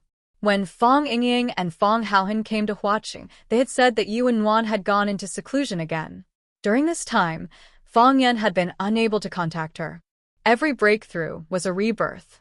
It was full of hope, but also unknown danger. Fang Yan wanted to go back and face it with her. "I will go back as soon as possible." Chapter 620. Every moment in the business world will not repeat itself. The next Bill Gates will not develop an operating system, and the next Larry Page or Sergey Brin will not research on search engines. The next Mark Zuckerberg will not create a social network. You have a better starting point, you have better resources, and you are much richer and stronger than they were when they started. Why must you make a cell phone? When Zhang Shangxin heard Lu Chaoga say that Chaoyan Technology wanted to make its own cell phone brand, she looked at her in disbelief and said, "The competition in the cell phone market is intense now, and more than 90% of the market is occupied by cell phone giants like Apple, Samsung, and Xiaomi. How much effort will you have to put in as a newcomer? How much attention can you attract? There are countless people who want to overthrow the hegemons, but almost all of them have been wiped out. You could have done something that changed the world." "From 0 to 1, Lu Chaoga said. "This is the business logic of Peter Thiel, the founder of PayPal and the first external investor of Facebook. He is the greatest investor, and he believes that innovation is not from 1 to N, but from 0 to 1. Are you his believer?" "Yes, this is a great person, and he always wants to do something that will change the world. He believes that the greatest mediocrity is imitation." Zhang Shangxin did not hide her admiration and respect for that venture capital emperor. She said, "So, he did it. He became a god in the hearts of countless entrepreneurs. You should be such a person and not repeat the same things as those mediocre people. You have the Chaoyan Empire, and you have a technological killer like the Rubik's Cube. How much technology can a cell phone have? No matter how great those cell phone manufacturers are, they are only at the level of technology that those small factories in Shin City can achieve. Even the standby time is longer than those branded phones. I think it is a waste of resources for you to make a cell phone." Lu Xiaoga held onto the fragrant tea in his hands and looked at Jiang Shangxin with a smile on his face. He said, "Grim Gale once said that from the perspective of practical economics, an enterprise must first survive before it can think about innovation. But your business is already doing very well, and you don't lack money at all. No, it is not strong enough." Lu Chaoga's voice was gentle, but there was a burning ambition in her eyes. "I said that I want to make a strong business empire, and I want it to be the strongest backing. Everyone in the world needs a cell phone, and I will not let go of this market. I know that Apple and Samsung are very strong, and I know that they have occupied more than 90% of the market, but no matter what, I am willing to fight for it. Jiang Shangxin stared at Lu Zhaoge with a burning gaze and asked, everything that you have done is for Fang Yan, right? Lu Zhaoge took a sip of tea and said with a smile. Lu Zhaoge said, Fang God. For others, for myself. This is what I want to do, what I am willing to do. We have to chase after something in life. Making Chao Yan the most powerful business empire is my life's pursuit. Jiang Shangxin nodded her head seriously and said, yes, it feels so good to work hard for your dreams. Have you made up your mind? What? Lu Zhaoge looked at Jiang Shangxin in confusion. If you have made up your mind, bring me along. Jiang Shangxin said, I don't want to miss the birth of a great cell phone, no matter if I invest in Longta Group or in my own name. Lu Zhaoge extended his hand to Jiang Shangxin and said, welcome. Jiang Shangxin shook Lu Zhaoge's hand and said, so, have you thought of a name for the cell phone that is going to turn the world upside down? Lu Zhaoge shook her head and said, I haven't decided yet. I have a suggestion, Jiang Shangxin said. Fang Yan happened to come downstairs and saw Lu Zhaoge and Jiang Shangxin shaking hands and chatting happily. He smiled and said, did I see something that I shouldn't have? Jiang Shangxin then let go of Lu Zhaoge's hand and asked Fang Yan, what kind of content do you want to see? Tell us, we might be able to satisfy you. Lu Zhaoge blushed. She didn't want to explain anything and just lowered her head to drink her tea. The moment Fang Yan imagined the scene of Shangxin and Lu Zhaoge tearing each other apart and rolling around, he felt as if his nose was going to bleed profusely. He switched the channel hurriedly and sat down opposite Shangxin. Why are you here? Jiang Shangxin was very dissatisfied with Fang Yan's question. She looked at Lu Zhaoge and said, Sister Lu, Fang Yan doesn't welcome me. Lu Zhaoge rolled her eyes at Fang Yan and scolded him for talking nonsense. She comforted Jiang Shangxin and said, treat this place as your home. Come and talk to me when you have time. Sister Lu is so hospitable, much better than some people, Jiang Shangxin said with a smile. Fang Yan was secretly surprised. Based on his understanding of these two women, this was the first time that they were sitting so close to each other and chatting. In such a short time, they were already addressing each other as sisters? They didn't like each other in the past. You couldn't wait to fall out with me, and I couldn't wait to scratch one of your eyes, okay? Women's feelings were really inexplicable and frivolous. Lu Zhaoge placed the teacup on the coffee table and said to Fang Yan, Shangxin and I have already discussed it. We will each make 2 of our specialties, and we need someone to make a soup. Fang Yan nodded and said, I will call Fang Yingying in. His tomato and egg soup is very good. Sister Lu said that the fish soup you make is the best. Jiang Shangxin squinted her eyes at Fang Yan and said, Mr. Fang, we are so busy doing this and that because of you. It shouldn't be a problem for you to make a bowl of soup to reward us, right? Both of you have already discussed it. Do I still have a chance to reject? Fang Yan said with a bitter smile. Jiang Shangxin made 2 dishes, crispy pork ribs and fried bean skin with oil. Lu Zhaoge made her specialties, steamed fish with black bean sauce and tofu with spring onions. Fang Yan made a fish soup. During the meal, Fang Yingying would come in from time to time to take a look. He would praise Lu Zhaoge for being more beautiful than 2 hours ago and Jiang Shangxin for having such an outstanding temperament. He would even go against his conscience and say that Fang Yan was gentle, generous, and a good uncle master. Of course, Fang Yan still chased him out. There were a total of 4 dishes and 1 soup. He would only be 80% full even if he ate all of them. If he came in, Qining might also shamelessly follow him in. If the 2 of them were to clean up the place, what would the others eat? After the meal, Lu Zhaoge cleared the dishes and Fang Yan accompanied Jiang Shangxin for a walk in the backyard. Jiang Zhuliu's secretary is now my subordinate. With her help, I can quickly understand the internal situation of the Longta Group.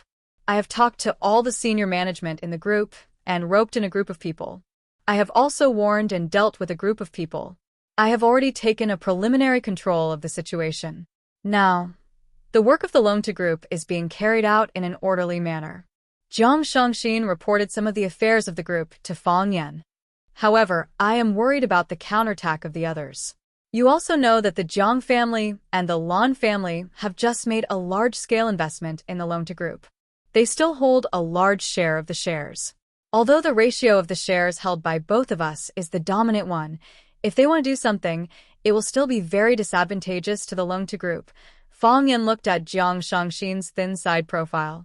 He had pushed this woman to a prominent and dangerous position. She had managed to control such a complicated situation in a short period of time. He had to admit that she was extremely strong in terms of temperament and ability. Given time, she would probably become another all-powerful business leader. You don't have to worry about the Lan family, Fang Yan said. Jiang Shangxin's eyes were filled with joy. She said, "Have you settled the discussion with the Lan family?" Fang Yan shook his head and said, "I have not discussed it with the Lan family." Jiang Shangxin was a little disappointed. However, she did not hide her emotions in front of Fang Yan. She said, "Since the discussion has not been settled, why do you say that I don't have to worry?" "Because I have discussed it with the old master of the Lan family," Fang Yan said with a smile. "When?" Jiang Shangxin smiled again. 3 years ago, when you confronted Jiang Junling, the Lan family chose you. However, the Lan family chose Jiang Junling. Left with no choice, the Lan family could only leave the Lan family and become the laughingstock of the entire Huaqing and the circle of young masters. Many people said that he was stupid. For a guy who had just emerged, he did not hesitate to give up his biggest backing. Without the support of the Lan family, would the Lan family still be the Lan family? What right did he have to become one of the 4 talents of Huaqing? It had only been slightly more than 3 years. Everyone already knew about the accuracy of the Lan family's foresight. Those who had mocked the Lan family are probably thinking of ways to get close to him now, right? The fact that the old master of the Lan family could choose to stand on our side is a huge boost to our abilities. The Jiang family can't hold the fort alone. The loan-to group is no longer at risk. I have not met the old master of the Lan family before. Fang Yan said, "However, since we can address him as the old master, it proves that he is a wise old man. If I were him, the best way to get out of this situation now would be to transfer all the shares of the loan-to group that the Lan family holds to the Lan family. In this way, not only will they not lose their face, but they will also be able to preserve their reputation. Most importantly, he has given me a difficult problem that I have to solve." Jiang Shangxin's eyes flickered. She said, "He is a schemer. In this case, are you going to accept the shares of the Lan family?" Chapter 621. If you were me, what would you do? Fang Yan asked. If you accept it, it will definitely make Lanshan Valley feel disgusted. After all, he was the one who stood on your side from the beginning. If you don't accept it, these shares will fall into the hands of Lanshan Valley, which is no different from still being in the hands of the Lan family. If the Lan family makes use of this to create trouble, it won't be a good thing for Long to you and me. It's a dilemma. Jiang Shangxin analyzed and said. Fang Yan squinted his eyes and smiled. He said, "Actually, it's not that difficult. You already have an answer in your heart?" "I believe in him," Fang Yan said. Lanshan Valley is Lanshan Valley. Even if he returns to the Lan family in the future, he will still be Lanshan Valley and my friend. Jiang Shangxin's eyes lit up and she said, "You're not worried at all." "I prefer to turn my worry into confidence in them." Fang Yan smiled and said, "This world is full of darkness, but we still have to choose some people to believe in." "What about me?" Jiang Shangxin asked. "Am I someone you trust?" "Of course," Fang Yan said. "Otherwise, why would I still let you stay in Chaoyan's underground research institute until now? You should know what that place means to me and Chaoyan. It's far more important than me pushing you to the front desk of Loan to Group." "I understand." Jiang Shangxin nodded solemnly. "Fang Yan, although you never mention it and Lu Chaoga is also unwilling to mention it, no one knows better than me that my life was saved by you. You can't imagine how depressed and desperate I was when I went through all that, when Jiang Zhulu bit my finger. Thank you." Fang Yan waved his hand in embarrassment and said, "Actually, I wanted to make use of you when I saved you." "Of course. In a world like this where everyone is so busy, who would suddenly treat someone so well if they had no desires. Jiang Shangxin said with a smile. Moreover, you won by being honest. I'm really not a good person, Fang Yan said. But I'm not a bad person. You are my benefactor, Jiang Shangxin said. That's enough.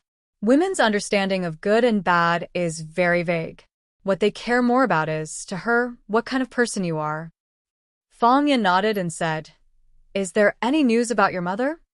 I'm still waiting, Jiang Shangxin said. Without the protection and help of the general family, I'm just a weak and pitiful woman.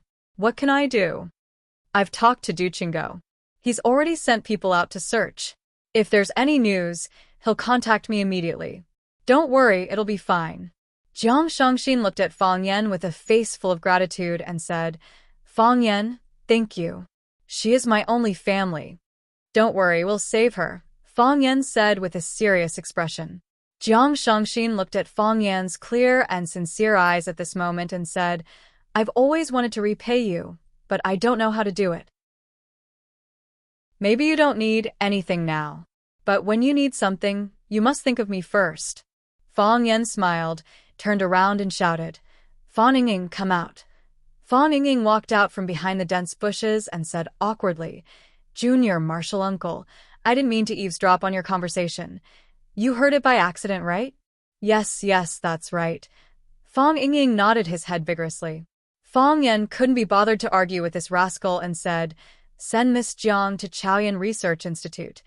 No problem. Fang Yingying nodded his head and agreed. This was the brightest moment, but it was also the most dangerous moment. Fang Yan heard that Jiang Zhuliu's mother had gone to look for Jiang Shangxin and even said some threatening words. He didn't want anything to happen to Jiang Shangxin, as it would ruin his overall plan. No one was more suitable than Jiang Shangxin to help him control the Longta group. Even Lu Chaoga wasn't as legitimate as her. Fang Yan, the fish soup you make is very delicious, Jiang Shangxin said. I'll come and try your cooking when I have time. Just once or twice a year. Fang Yan said, I don't usually cook.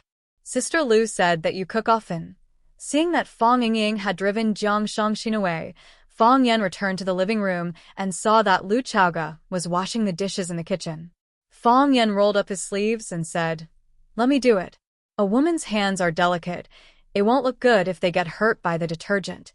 Lu Chaoga rejected him and said, I'm wearing gloves, it's fine.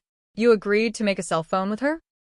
Fang Yan looked at Lu Chaoga and asked, Since she wants to join us. Lu Chaoga turned to look at Fang Yan and said, Why should we reject her? She is a capable woman. She can help you. Most importantly, I can tell that she really wants to help you. Otherwise, she wouldn't have offered to make a cell phone with me. You trust her? I trust you more. Lu Chaoga said, I believe that she won't betray you after you did so much for her. Which woman can bear such kindness? Fang Yan sighed softly and said, Li Yun's whereabouts are unknown. She is ultimately a threat to us.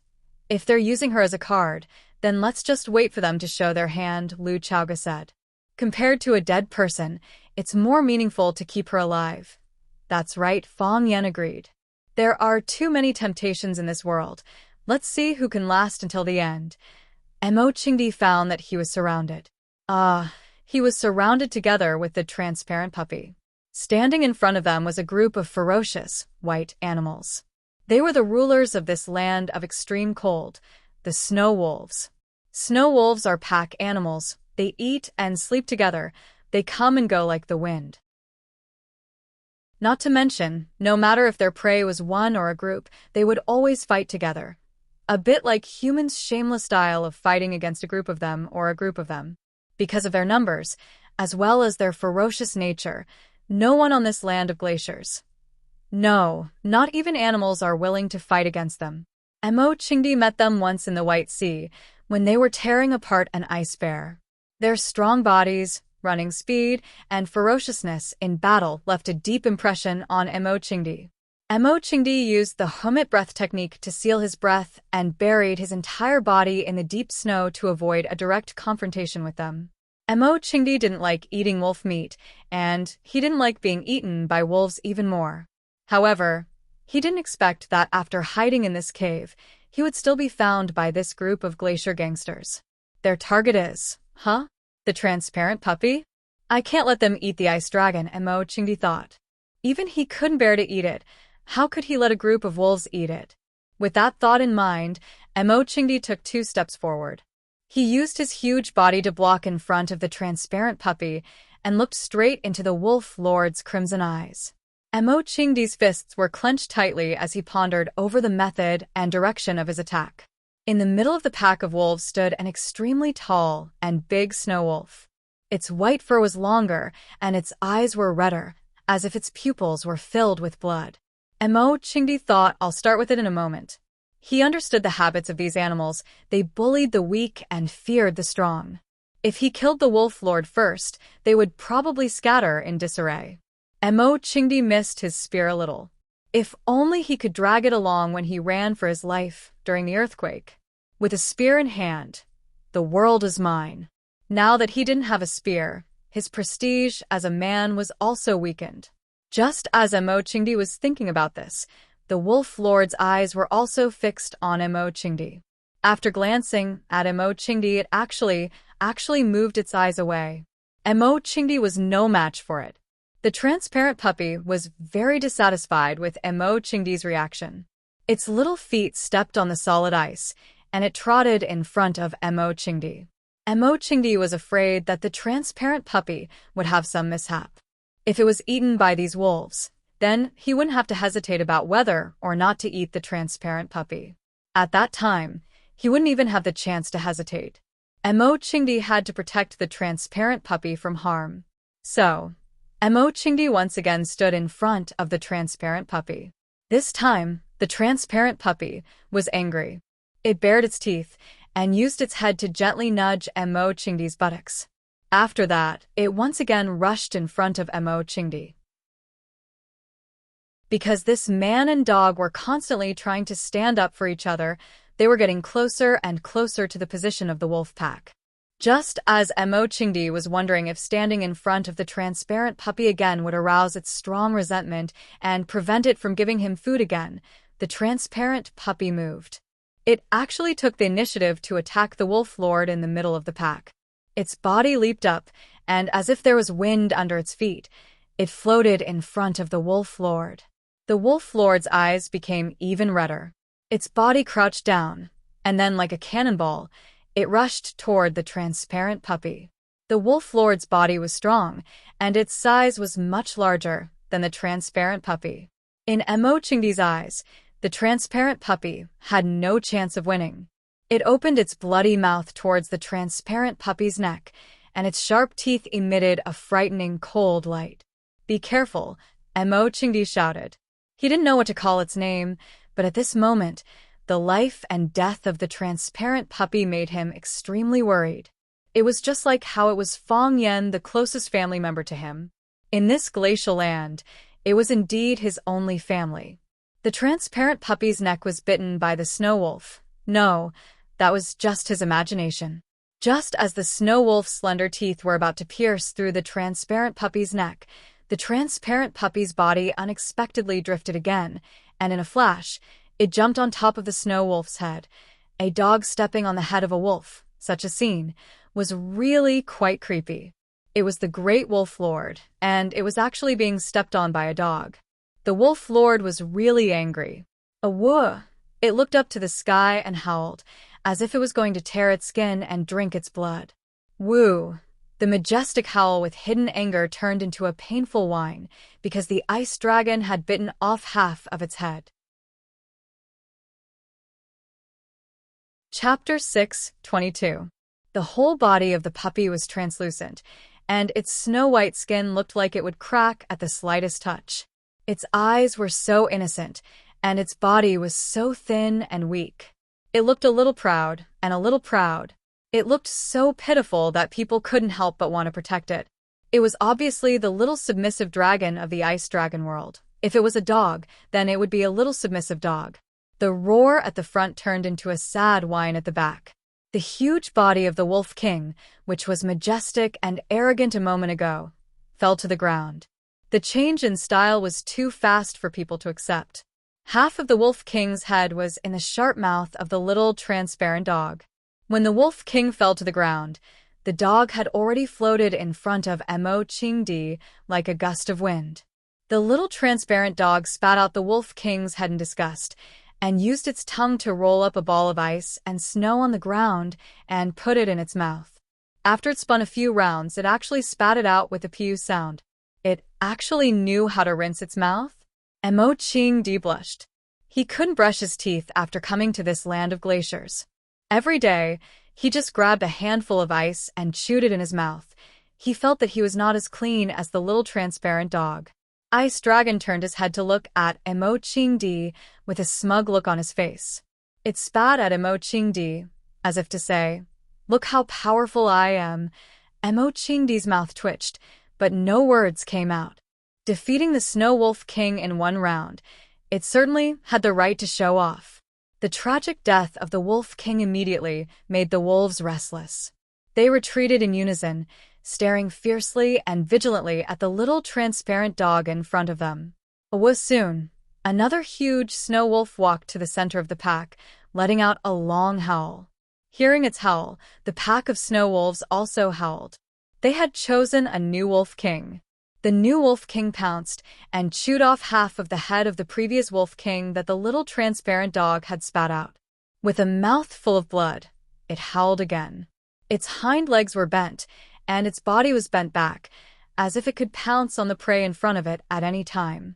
At the same time, the other wolves also bent their hind legs to attack. They were ready to unleash their shameless nature and carry out the wolf pack tactics that they had always won. The transparent dog bit the Wolf King to death in a single round, displaying its extraordinary combat ability. However, there were close to 100 snow wolves in the surroundings, and the little transparent dog seemed to be alone. Mo-Ching-di clenched his fists and prepared to fight alongside the transparent puppy. The transparent puppy was not afraid at all. Not only did it not retreat, but it also took the initiative to take 2 steps towards the wolves. It opened its mouth and sneezed violently. Hoochie! A gust of wind blew past, but there was no so-called dragon breath. Mo-Ching-di was a little disappointed. Was this really an ice dragon? The transparent puppy was obviously a little embarrassed as well. It turned around and glanced at Mo-Ching-di again. It opened its mouth, and suddenly, a thunderous sound came from its throat. Whoa! The wind howled and snow flew everywhere. His voice was like a great bell, resounding through the entire glacier land. Hearing this extremely shocking voice, the Wolf King's eyes were filled with fear, and he couldn't help but take a step back. As the Wolf King retreated, the pack of wolves followed suit. Whoosh! The transparent puppy was impatient, and it took the initiative to pounce on the Wolf King. Its body stretched out like a dragon, and its movements were as fast as lightning. The transparent puppy seemed to have the ability to ride the wind, and its body kept floating in the air. However, every time it fell, it would tear a snow wolf into pieces. The transparent puppy, no, the ice dragon had activated its killing mode. The fresh blood made the snow wolves' eyes even redder, and the transparent puppy's fierceness enraged the wolves. They surrounded the little transparent dog, pouncing forward and launching death charges again and again. Mo-Ching-di stood there very leisurely and very dispirited. There was no one else in his eyes, only the ice dragon. The wolves regarded the transparent puppy as their only opponent. As for Mo-Ching-di, he was only a companion after the victory. Buying 2 pounds of lean meat, they would also give you a piece of pig's offal. In the eyes of the wolves, after killing the transparent puppy, would they still be afraid that Mo-Ching-di would run away? I am the Azure Dragon, the overlord of mankind. Mo-Ching-di thought in his heart, feeling wronged. The battle was over very quickly. When the transparent puppy killed the new Wolf King and tore apart the thick fur and hard flesh of dozens of snow wolves, the pack of snow wolves finally collapsed. The first snow wolf ran away, and then more and more wolves left the battle. When the last wounded snow wolf fell to the ground with half of its face bitten off by the transparent puppy, there were no more snow wolves left standing on the ground. The blood of the wolves dyed the glacial ground red, and the corpses of the wolves were scattered everywhere. The transparent puppy stood in the middle of the battlefield, with the posture of a god of slaughter. Mo-Ching-di sighed softly. This was the demeanor of a divine dragon. The transparent puppy turned its head and walked step by step to stand in front of Mo-Ching-di. Mo-Ching-di stared into its eyes and suddenly felt that the transparent puppy was no longer the transparent puppy he knew when he first met it. It had grown up and become a real dragon. Ice Dragon. The transparent puppy stood in front of Mo-Ching-di and looked at him with resentment, and then stretched out its head to rub against Mo-Ching-di's thigh. "Are you a dragon?" Mo-Ching-di shouted in his heart. "You are the legendary Ice Dragon, a noble creature written in the records of strange creatures. Where is your pride? Where is your dignity?" Mo-Ching-di was confused in the wind. Blue Sky Club. In a private room that was isolated from the outside world, Fang Yan was performing the tea ceremony with smooth movements. With the rise of his status, the current Fang Yan almost didn't need to make tea himself. No matter which club he went to, there would be a professional tea master standing by his side to serve him. Today, Fang Yan was in a good mood, so he took the job from the tea master and brewed a pot of good tea himself to share with his friends. Fang Yan brought the transparent glass teacups to Lan Shanggu and Lu Shu, and even gave the tea master next to him a cup. The elegant and beautiful tea master wearing a cheongsam looked at Fang Yan with excitement and asked, "Sir, did you just use the eye-pointing technique?" Fang Yan smiled and said, "Outside it is called the eye-pointing technique. We call it the phoenix 3 nods. When you point the water, doesn't it look like the phoenix nodding? Of course, it also looks like a chicken pecking rice, so some people call it the chicken eating rice. 3 points of water, and each one is very particular. The angle, the temperature, and the bearing are all indispensable. I heard that this eye-pointing technique is very difficult to master. I didn't expect to see it today." The tea master held the cup and greedily sniffed the tea, then said, "Let me offer you a cup." Then, she drank the tea in one gulp. Fang Yan smiled and took a sip of the tea, then said, "No rush, be careful, it's hot." Lan Shanggu laughed and said, "They say that this is a society that values appearance, but I don't think so. If you're talented, you can still win the affection of beautiful women, right? Hope, don't you think that young Master Fang is very powerful? He's not married yet. Do you want me to help you two get together?" The tea master blushed and said coquettishly, "Young master, don't laugh at me. Hope's beauty is ordinary. How can she be a good match for Mr. Fang? He likes tea. You also like tea. You are people of the same mind. How can you say that you're not a good match?" Lan Shanggu said teasingly, "I can see that Hope really likes our young Master Fang. Listen, she only said that her beauty is ordinary, and she is afraid that she is not a good match for Mr. Fang. If she is a good match, she is very willing to be a good match." Zhao Shiji took the initiative to pour tea for the people in front of her, then said, "You guys talk, I'll go out first." After saying that, he hurriedly ran out. Women are the best mediators. After joking around with Zhao Shiji for a while, the atmosphere in the room suddenly became relaxed and cheerful. Lan Shanggu held the teacup and carefully sipped it, then said, "Young master, I don't know much about tea, but I have drunk countless tea, but I have never drunk this kind of tea. The leaves look ordinary, but the taste of this tea is the best I have ever tasted. It is the best tea I have ever tasted." Fang Yan smiled and said, "This is ambergris. It is not famous in the outside world, but it is a first-class tea. How can such a good tea not be famous?" Lan Shanggu asked strangely. "I will find someone to collect some, and in the future, I will specially provide it to the customers of the Blue Mountain Club." Fang Yan shook his head and said, "No need." Why? There are only 3 mature dragon trees in the world. One is inside the red wall, the other 2 are in the Taoist temple. Don't even think about the one inside the red wall. There are countless eyes watching it. Not enough. As for the 2 in the Taoist temple, don't even think about it. If anyone dares to touch their dragon tree, those old Taoist priests will fight them to the death. Maybe before you even touch the dragon tree, you'll be thrown into the deep valley. It really is the best in the world." Lan Shanggu sighed and said, "Unfortunately, I don't have the luck to see it." I have never seen a dragon tree before. I only stole a little bit of ambergris tea from the Taoist priests. I thought you might not have seen it, so I brought it out for you to try. Isn't this harming people? Lan Shanggu smiled bitterly and said, after drinking this ambergris tea, how can other tea be tasted? If I knew this would happen, I wouldn't have drunk it and just drank my big leaf tea.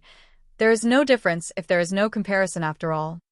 Fang Yan smiled and said, if you really like it, I will think of a way to get more for you. No, no. Lan Shanggu hurriedly waved his hand. This thing is addictive. The more I drink, the more I get addicted. If I get addicted and young Master Fang suddenly stops giving it to me, then wouldn't my life be worse than death? That's why I don't want something that I can't handle. Young Master Fang, don't you think this makes sense? Chapter 6:23. Lan Shanggu wasn't talking about the tea, he was talking about the person. Or rather, he was talking about the shares of Lungta Group that old Master Lan gave him. Just like the dragon birth tea, it was a good thing, but not everyone had the fortune to enjoy it. Old Master Lan knew that Fang Yan was very powerful in Huaqing now. If Fang Yan was determined to kick them out, it would be almost impossible for the Lan family to keep their shares of Lungta Group. So, old Master Lan did him a favor and directly transferred the shares to Lan Shanggu. Didn't you call Fang Yan your brother? Then let's see if you can keep the share. After Lan Shanggu received the share, it was like he had received a hot potato. He couldn't throw it on the ground because it would break into pieces. But he couldn't just open his mouth and swallow it. That would burn his mouth and even hurt his lungs. The most important thing in this matter was Fang Yan's attitude. But he couldn't directly ask Fang Yan's attitude. If that was the case, wouldn't he be treating Fang Yan as a narrow-minded person? Using tea to judge people, using tea to explain things. It was a good move that was logical and logical. Hearing Lan Shanggu's words, Lu Shu couldn't help but laugh and said, Lan Shanggu, keep your wretched thoughts to yourself. Didn't you just want to ask young master if you can swallow the big piece of meat that Lan family gave you? If you have something to say, just say it. Is there a need to be so secretive? Lan Shanggu laughed and said to the willow tree, Brother Lu Shu is indeed a straightforward person, saying whatever comes to your mind. I was indeed asking to be humiliated by playing these little tricks in front of the young master. No wonder even Brother Lu Shu couldn't stand it anymore. Since Lu Shu and Lan Shanggu had spoken openly, then Fang Yan had to give a direct answer. Fang Yan looked at Lan Shanggu and asked with a smile, What are you worried about? The smile on Lan Shanggu's face froze. I'm sorry, young master. I made things complicated. I understand your character, but this is still my fault. There's nothing wrong with it, Fang Yan said with a smile. The portion that you obtained originally belonged to the Lan clan. Whether the Lan clan gives it to you or to others, that's their freedom. We are merchants, not enemies. Since they've given it to you, we're Lungta Group's business partners. It's the same as our cooperation on Chaoyan technology. What's there to be sorry about? Young master, I am worried that you will misunderstand my relationship with the Lan clan, Lan Shanggu said honestly. After all, this was a bomb. It was better to take the initiative to explain it to Fang Yan. How can blood ties be severed so easily? Do you think that you and the Lan clan are no longer related to each other in my eyes now that you and the Lan clan have separated? Fang Yan narrowed his eyes as he sized up Lan Gulu. On the contrary, you will make me wary and vigilant. If you treat your own parents and family like this, how good can you be to others? Young master, the Lan clan is your home in Lan Gulu. It's natural for you to have connections and cooperate with them. I won't be so heartless to the point where you have to make a choice between me and your family. Do those women who do such things have a good ending? You don't have to do something like not going home for 3 years anymore. That doesn't prove your loyalty. It only proves that you're cold-blooded and heartless. I know what you're worried about. Your worries are unnecessary. Since the Lan clan's old man has transferred that portion of the shares to your name, then you should accept it properly. I'm happy to see you accept it, and I also want to congratulate you. Young master, I was wrong. Lan Shanggu apologized sincerely. I've underestimated you. You're more forgiving than I thought. It's not my money. Why should I be forgiving? Fang Yan said with a smile. Lu Shu's eyes sparkled. He looked at Lan Shanggu and said, Congratulations, you've inexplicably gained such a large sum of money. Lan Shanggu glanced at Fang Yan and said to Lu Shu, Brother Lu, are you interested in playing with young master in the energy industry? Lu Shu instantly understood what Lan Shanggu meant. He smiled and said, Of course I'm interested. Unfortunately, I don't have the chance to enter. Lan Shanggu smiled and said, I got those shares for free anyway. Why don't we split them in half? Lan Shanggu received Fang Yan's forgiveness and immediately helped him win people's hearts. Now, Fang Yan owned more than half of Longta Group shares and controlled the management of Longta Group. Lan Shanggu received the Lan clan's gift and became Fang Yan's partner again. Only Lu Shu was an outsider. Longta Group had nothing to do with Lu Shu. Lan Shanggu gave half of his shares to Lu Shu to thank Fang Yan and also to help Fang Yan rope in Lu Shu and the Lu clan behind Lu Shu. If Lu Shu accepted Lan Shanggu's proposal, then the three parties would once again be tied together by benefits. Did he have a reason to reject? I'm more than happy to accept something that doesn't require money. Even brothers should settle accounts clearly. I'll still accept the money, but I'll pay you according to the price when the Lan clan bought the shares. How about it? You've gotten a great deal, right? For the willow tree, it was indeed a great bargain. First, the Lu clan finally had the opportunity to enter the energy industry. Everyone knew the future development trend of the energy industry and the market potential of the energy industry in the future. The earlier they entered, the earlier they would have the right to speak in the future world. If it wasn't for the energy industry, the Lu clan wouldn't have made such a risky move with Lu Chaoga's aunt. How would Lu Shu fall into Fang Yan's hands and be injured to this extent? Second, he and Lan Shanggu could be more closely tied to Fang Yan's worship, advancing and retreating together, sharing benefits. The two largest energy industries in Huacheng were Chaoyan Technology and Longta Group. The big brother and the second brother were natural enemies. Previously, the two companies were indeed at loggerheads. But now, both Chaoyan Technology and Longta Group had almost fallen into Fang Yan's hands. That was to say, Fang Yan had almost monopolized the energy industry in Huacheng. In this case, anyone who wanted to enter the game in the future would have to greet Fang Yan or get his approval and blessings. If these two companies could work together, then the influence they could bring would be national or even world-class. No energy company or organization could ignore their existence. At that time, Fang Yan would become the world's most famous energy king. Who wouldn't want to have a relationship with such a person? Lu Shu raised the teacup in front of him and solemnly toasted Lan Shanggu. Lan Shanggu laughed and said, It's rare to see brother Lu Shu not being hostile toward me. At this moment, Fang Yan suddenly made a shushing gesture. Lan Shanggu and Lu Shu thought that Fang Yan had discovered something, so they hurriedly listened. There was the noise of laughter outside, the sound of wine glasses clinking, and the tinkling of a zither. The sound of the zither was clear and sharp, but intermittent. It floated beyond the ninth heaven, faintly discernible and faintly discernible. It hit your heart hard, making you feel pain. Just when you were waiting for its second attack and prepared to be attacked again, it suddenly disappeared with a whoosh. It made people feel empty in their hearts. This was an unfinished song, youth. This was a story without an ending. This was a brushing shoulder in the crowd. This was a look of deep love when you were sheltering from the rain under the eaves. It was unknown, and it was fruitless. It was regret, and it was a lament. In an instant, Fang Yan's thoughts changed. He didn't know where his spirit and soul had flown to. Fang Yan was shocked when he came to his senses. He was a martial artist, a person with a firm mind. He had the protection of the heart of Tai Chi, so the decadent music outside had no effect on him. But why did this music remind him of so many things? Why did it make him lose his mind? At that moment, if someone attacked him, he might not be able to keep his life. Fang Yan looked at Lan Shanggu and Lu Shu and found that they also had dull expressions. They were obviously immersed in their own memories of the past. Their willpower wasn't as strong as him, so it was even more difficult for them to get out of this music. This was a magical music that could confuse people's minds.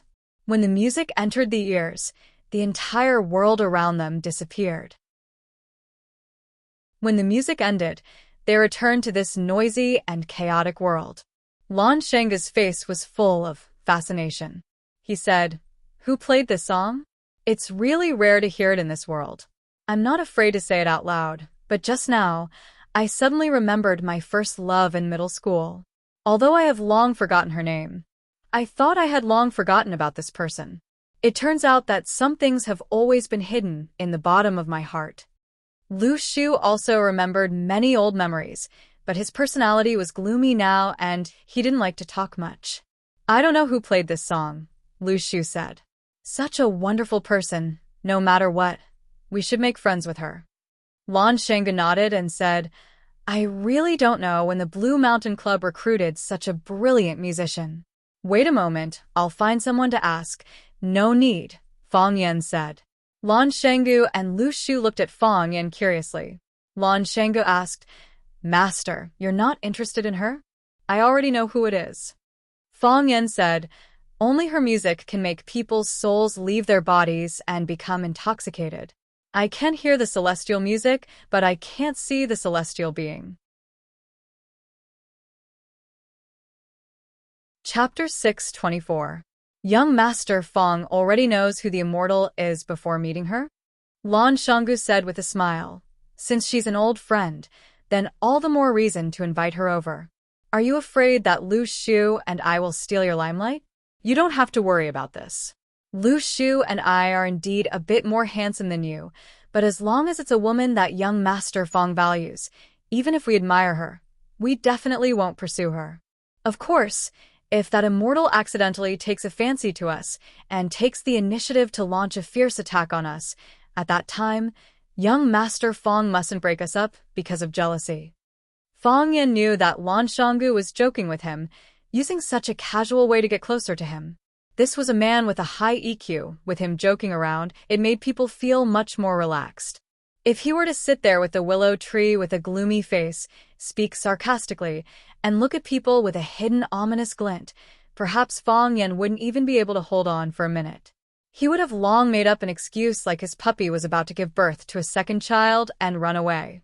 Fang Yan shook his head, looked at Lan Shangu and said, "We're not old friends. I know who she is, but she doesn't know who I am. Plus, we've never met before. You can say that we're complete strangers." Lan Shangu looked confused and asked, "I'm getting more and more curious. What kind of person could make young Master Fang fall in love with her so much? I know that the women around young Master Fang are all beauties. Ordinary people can't enter your eyes.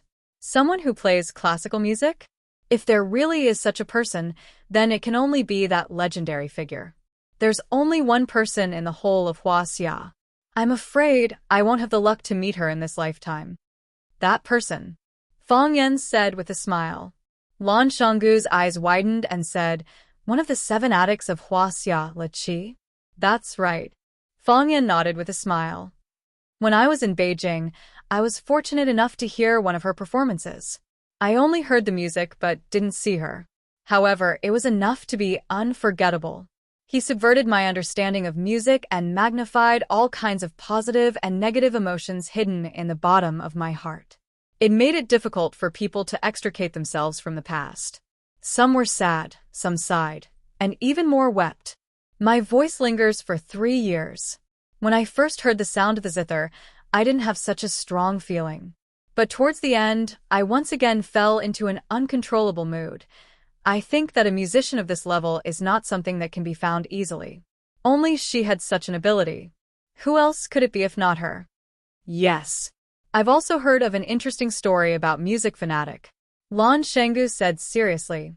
"It said that when someone listened to Music Fanatic's live performance, they were so excited that they ran around naked.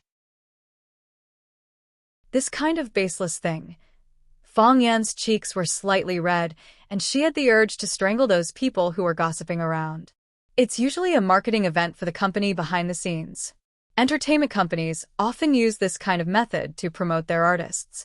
I didn't expect that a fairy like Music Fanatic would also use it. It seems a bit vulgar and doesn't match the identity of music fanatic Hua Xia's 7 fanatics. Who doesn't know how to market? Lan Shengge said with a smile. Fang Yan carefully examined Lan Shengge's expression, wanted to see if he knew what happened at the Maple Leaf Club that night. To his disappointment, he got an affirmative answer from Lan Shengge's face. He knew everything that had happened that night. He even knew that the streaker was sitting in this private room. He was deliberately teasing him with this matter. That was the resonance between the heart of Tai Chi and the music, causing the internal energy in the body to run wildly, and the clothes on the body burst. Fang Yan tried hard to explain. You don't understand. Yes. I don't understand. Lan Shengge said. Many people present didn't understand either. That's why when I heard about that incident, people said that someone was so excited after hearing the music fanatic's performance that he took off his clothes and ran naked. I couldn't correct them. After all, I wasn't there to witness that exciting scene.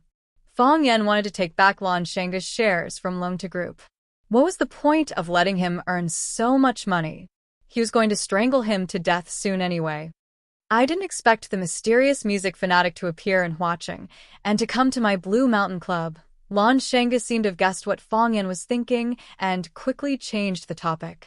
Since young Master Fang hasn't seen the music fanatic as the owner of the club, why don't I go and greet her and invite her to our private room?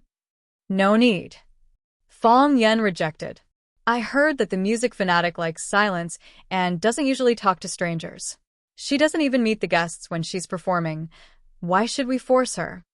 Lan Shengge gave a thumbs up to Fang Yan and said, Young Master Fang Yan is also a refined scholar. No wonder your heart of Tai Chi could resonate with the music fanatic's music. I'm afraid that you won't be able to invite her even if you go. That would be embarrassing, Fang Yan said.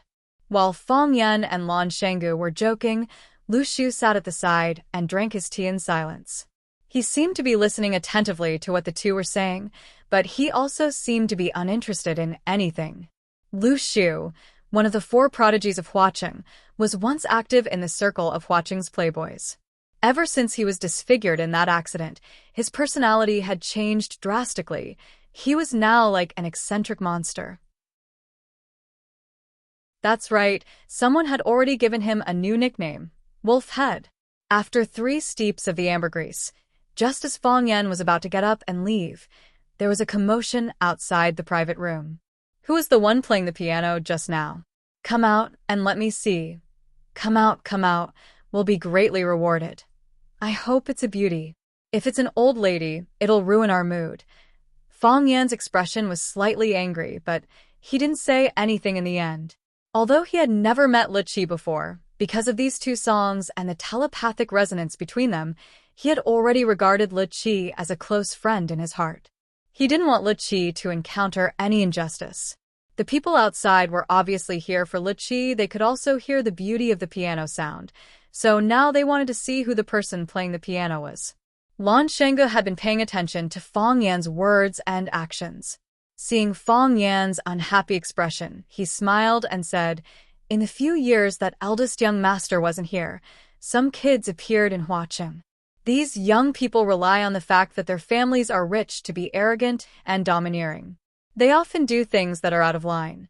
They probably think that Mr. Li Qi's piano sound is beautiful, so they couldn't help but come and say hello to her. Fang Yan nodded and said, I hope they won't make things difficult for Li Qi. People who are dedicated to their work are worthy of admiration, especially those who are devoted to music. Don't worry, Lan Shengge said with a smile.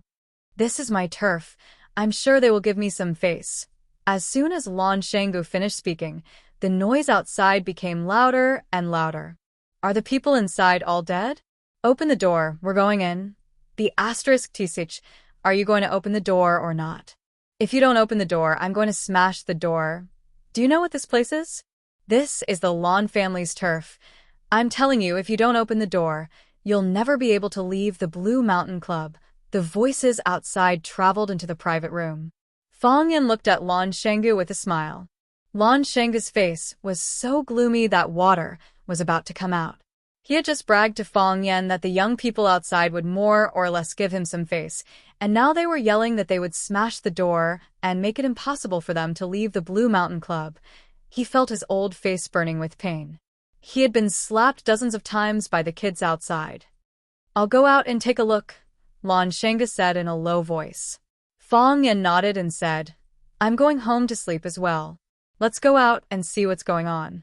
Since Fang Yan said to go, Lu Shu naturally followed. They walked out of the private room, passed through an alley, and saw a group of young people in luxurious clothes standing in a small courtyard. There were both men and women, and they all looked very young. Because they had too much to drink, their standing posture was crooked. There was even a young couple who leaned against a pillar and kissed as if there was no one else around.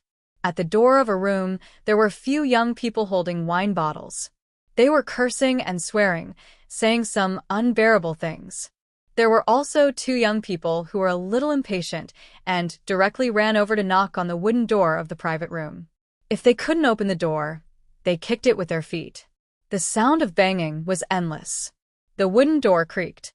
If it wasn't for the fact that the wooden door was sturdy, it would have been broken by these people. "A bunch of scum," Fang Yan said coldly. Seeing that Fang Yan was angry, Lan Shanga's heart sank.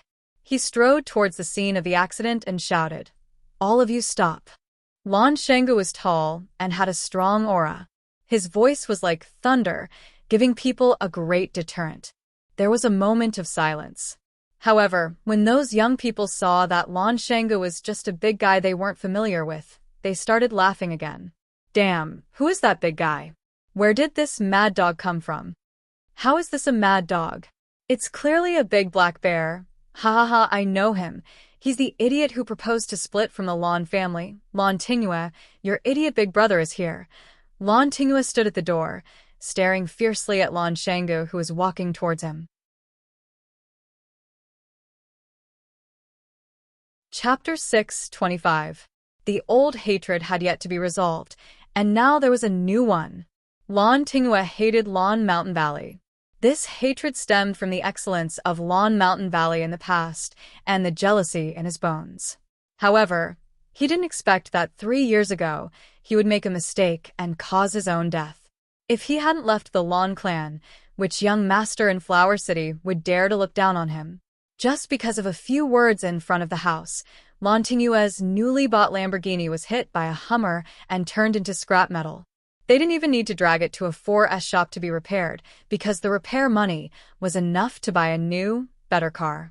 If there was a chance, Lan Tingyue wished he could put a gunny sack on Lan Guda's head, beat him up, and throw him into the Pearl River. However, he knew that the possibility of this happening was too low, because the Lan Mountain Valley was too ferocious. If he really fought with Lan Shanggu, it was more likely that Lan Shanggu would put a gunny sack on his head and beat him up before throwing him into the Pearl River. Although Lan Tingyue didn't like Lan Gulu, he liked the Blue Mountain Club established by Lan Gulu. It gave him a sense of security. He could proudly tell others that this was the Lan family's territory. Of course, the staff of the Blue Mountain Club did treat him like a master. Today, when Lan Tingyue was drinking with his friends in the outfield, he suddenly heard a very strange sound of the zither. They didn't know what was going on. After hearing the sound of the zither, all the friends present felt uncomfortable. However, even when they were in a bad mood, they still hoped that the music would not stop. While they were hurt and looking forward to it, the sound of the zither slowly disappeared. Their hearts were filled with regret. How could these young people understand the beauty of regret? Lan Tingyue immediately summoned a club member who was familiar with him and asked him where the sound of the piano came from. The club member would not hide anything from the cousin of the big boss. Therefore, Lan Tingyue took this group of second-generation masters of Zihua City to find the person who played the zither. He called the door, but it didn't open. Just when he was about to show his hooligan style, Lan Shanggu appeared like a ghost again. Murphy's Law said that whatever you were afraid of would happen. Lan Tingyue felt that it was necessary for him to have a good talk with a guy named Murphy. Lan Shanggu walked in front of Lan Tingyue and stood still, staring into his eyes coldly. Lan Tingyue was a little guilty, but he was more angry. He felt that Lan Shanggu was humiliating him. He was using his aura to oppress him. Lan Shanggu did not speak, neither did Lan Tingyue. Lan Tingyue stubbornly looked at Lan Shanggu. He wanted to use practical actions to prove to Lan Shanggu and the surrounding companions, I, Lan Tingyue, am also a man of iron blood. Let's go back, Lan Shanggu said. Lan Tingyue straightened his neck and said, Why? Because I want you to go back, said Lan Shanggu. I'm not going back. Lan Tingyue sneered. Who do you think you are? What right do you have to control me? My dad doesn't even care about me. Who do you think you are? You have already left the Lan clan. You are nothing after leaving the Lan clan. What are you looking at? Do you have the ability to hit me? Pa. Lan Shanggu slapped him. This slap was extremely sudden, fast, and ruthless. Lan Tingyue couldn't react in time, and the right side of his face was hit. His feet kept retreating, and if it weren't for someone behind him, he would have fallen to the ground. Lan Tingyue covered his face and wanted to curse back, but Lan Shanggu had already rushed over and kicked him. Clang! Lan Shanggu's stomach was kicked. His body couldn't support it anymore, and he rolled to the ground with a companion who was behind him. Their bodies collided. Lan Tingyue's head hit the hard stone steps. His forehead broke a piece of flesh, and blood seeped out. The companion behind him was even worse off. Half of his waist was hit by the stone steps, and he felt like his body was going to break in half. Lan Tingyue only felt dizzy, and his eyes stared at Lan Shanggu timidly, afraid that he would go crazy and charge at him again. You dare to hurt people for no reason? A middle-aged man with amber tortoiseshell glasses on his nose stared at Lan Shanggu with unfriendly eyes. Tortoiseshell was highly toxic and couldn't be eaten, but it could be used as medicine. Its effect of clearing heat and detoxifying was comparable to that of rhinoceros horn. It was an expensive traditional Chinese medicine that had the miraculous effect of clearing heat, detoxifying poison, calming convulsions, and lowering blood pressure. Tortoiseshell glasses could relieve eye fatigue and keep one's brain cool and clear at all times. Of course, these glasses were also extremely expensive and hard to find. The middle-aged man pointed at Lan Tingyue and said, This is my brother. No one has ever dared to hurt my brother. Lan Shanggu squinted his eyes and sized up the middle-aged man and said, You don't look familiar. Are you from outside? Magic City's Chunjingwa. Chunjingwa? Lan Shanggu thought about it seriously. He actually knew such a person. He said, Tiandu Real Estate's Chen family? Who is Chen Shuer to you? That's right. Chen Shuer is my father. So you're the son of Magic City's real estate tycoon. No wonder you dare to come to our Huaqing to stand up for others. Lan Shanggu laughed and said, I did hit him. What can you do to me? Lan Shanggu, I know you. You used to be one of Huaqing's 4 prodigies, and you swaggered around for a while. Later on, Huaqing's 4 prodigies became Huaqing's 4 unlucky. That Lu Shu was disfigured, and he wore a wolf mask all day like a beast. He was neither human nor ghost, and lived worse than a dog. And that Jiang Zhulu was an idiot. Not only was his reputation ruined by the police, but he was also accused of poisoning his own father. And you're Lan Shanggu, you've become the laughingstock of the entire circle. You didn't hold on to such a big tree like the Lan family and actually made such a stupid decision to split from the family. What happened in the end? From then on, he disappeared from the upper-class circle of Huaqing. The spokesperson of the Lan family also became Lan Shonhua, except for the elusive Mei. The once dazzling 4 prodigies of Huaqing were either disfigured, imprisoned, or in decline. Lan Shanggu, if I were you, I'd have killed myself long ago. How could you still have the face to appear in front of others? That's right, I've never seen such an idiot, Lan Shanggu. Who's your new master? When are you going to let him come out for everyone to see? Lan Shanggu, I heard that you're crying to go back now. I'm afraid the Lan family won't want you anymore, right? So, he's that big idiot.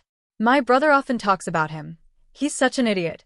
It had to be said that Chen Jinghua, who came from Charm City, was very familiar with the history of Huaqing's 4 prodigies. After his analysis, the onlookers all expressed that the 4 prodigies of Huaqing didn't have a happy ending. Especially Fang Yan, who was standing not far away. His face was even redder, as if he was drunk. Whether it was the disfigured Lu Shu or the imprisoned Jiang Zhulu, they were all closely related to him. Moreover, Lu Xu was sitting right next to him. Now that his disfigurement was exposed, how are they going to be close friends in the future? No, it should be said that he was the culprit of the tragedy. Although in teacher Fang Huohua's heart, he only did what every good person would do, punish the bad people on behalf of the moon. Even Lan Shanggu, who hadn't appeared in public for 3 years, couldn't get away from him. Fang Yan's 3 years of mourning were the most difficult 3 years for Chaoyan technology. It was also the most painful 3 years for Lan Shanggu. Lan Shanggu and Jiang Zhulu were partners of Chaoyan technology, and Lu Xu was backed by the Lu family. No matter whether his choice was right or wrong, he had the power of the Lu family to rely on. No one could really do anything to him. Lan Shanggu was an unlucky guy. He had just separated from the Lan family because of Fang Yan, and then something happened to Fang Yixing. Fang Yan disappeared for 3 years. At that time, all kinds of hostile forces appeared, and even the mockery within the Lan family gradually rose. In a situation where the situation was not in his favor, Lan Shanggu could only hide his head and live, lest he became a target of others. 3 years could change a lot of people and things. Many people thought that Lan Shanggu's disappearance was because he stood on the wrong side and that he was abandoned by the Lan family. But they didn't know how much benefit Lan Shanggu had gained from standing on the wrong side. It was also because of Lan Shanggu's 3 years of silence that the young people who had just emerged in Huaqing didn't really care about him. Even some of the young people who couldn't be compared to the 4 prodigies in the past began to order him around in front of him, very arrogant. Chen Jinghua came from Shanghai, and his background was extraordinary. He and Lan Tinghua got to know each other overseas, and after he came back, they visited each other more frequently. Lan Tinghua was embarrassed to say that he was hit by Lan Shanggu's car in order to save face, but he was beaten up by his cousin in front of so many friends. This was really embarrassing. Chen Jinghua wanted to stand up for his brother, so he naturally had to step on Lan Shanggu. After hearing Chen Jinghua's words, Lan Shanggu laughed out loud. He pointed at the willow tree on the wheelchair in the shadow and said, "That person is the one you said is neither human nor ghost, one of the 4 unlucky spirits of Flower City, Willow Tree." Lu Xu snorted coldly, very dissatisfied with Lan Shanggu's introduction. However, he stared at Chen Jinghua fiercely, like an animal that had been completely provoked. He could despise and even insult himself, but he wouldn't allow others to despise and insult him. Lan Shanggu pointed at Fang Yan, who was standing beside Lu Xu, and said, "That person, his name is Fang Yan. In the past, you didn't know his name, but it's okay, he was originally a very low-key person. But from tonight onwards, the entire Huaqing will know of his existence." Lan Shanggu's smile was sinister, and his voice was cold as he said, "Remember, his name is Fang Yan. I'm Lan Shanggu. That cripple is Lu Xu. Tonight, we'll do something exciting for everyone." Chapter 626. Something hot-blooded and exciting? What hot-blooded and exciting? When they heard Lan Shanggu say that he, Fang Yan, and Lu Xu were going to do something hot-blooded and exciting tonight, everyone had a bad feeling. Lan Shanggu's expression was so flamboyant, even a little arrogant. This was very different from his previous low-profile and forbearing personality. His tone was so calm and natural, with a sense of pride and confidence that he was in control of the whole situation. Until now, some people remembered that the Blue Mountain Club was under Lan Shanggu's name. He was the leader of this land, the king of everyone. If he wanted to make people unhappy, it wasn't a difficult thing to do. Lu Xu had been sitting there with an indifferent expression all this while. Even when others scolded him for being a disfigured monster wearing a wolf mask, or even a beast that was neither human nor ghost and lived worse than a dog, other than his pupils constricting slightly and the red blood vessels in the whites of his eyes becoming redder, he did not show any extreme reaction. He was like a bystander, a witness. Everything that happened today had nothing to do with him. But now, Lu Xu had the desire to speak. Lan Shanggu.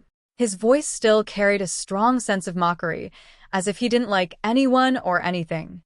He's not willing to be lonely. He wants to prove to Flower City that he's back, that he's the final victor. This person's personality, has always been so radical. Fang Yan's sharp eyes looked at Lan Shanggu, who was standing in the middle of the crowd, but the smile on his face was somewhat calm.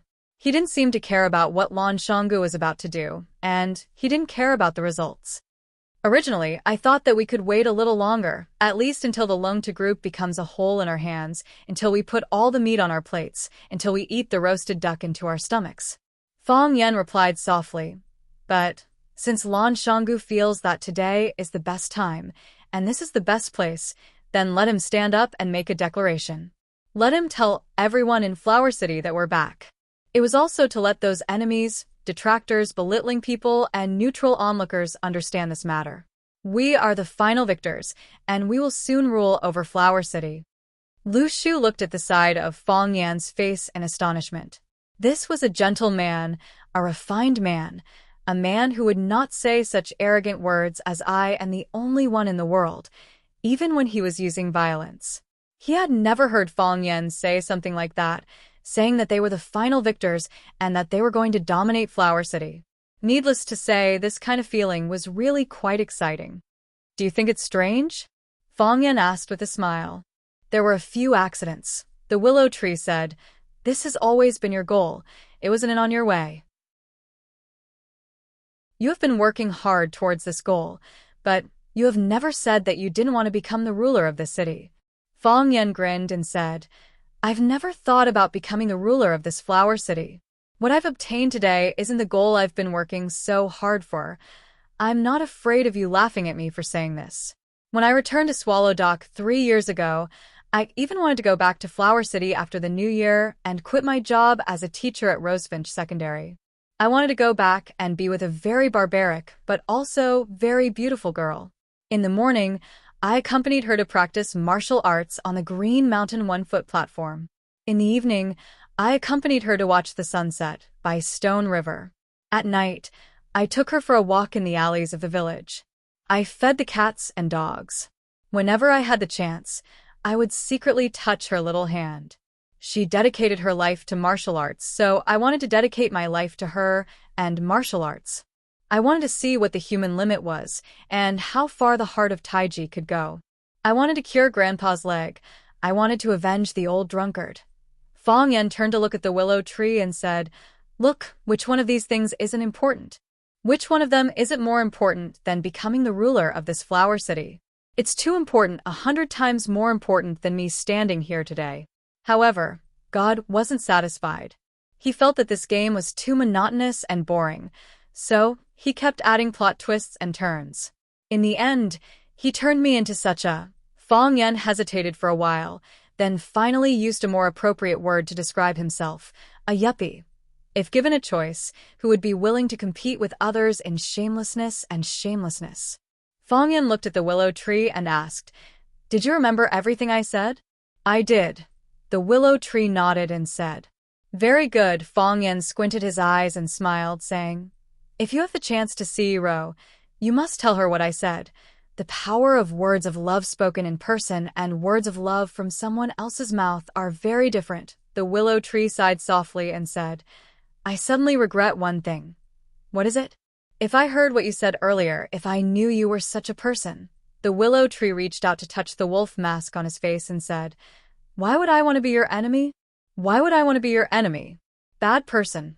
Yes, I was indeed a bad person at the time. But bad people also need friends." "This is fate," Fang Yan said. "Then my life is really bitter." The willow tree sighed.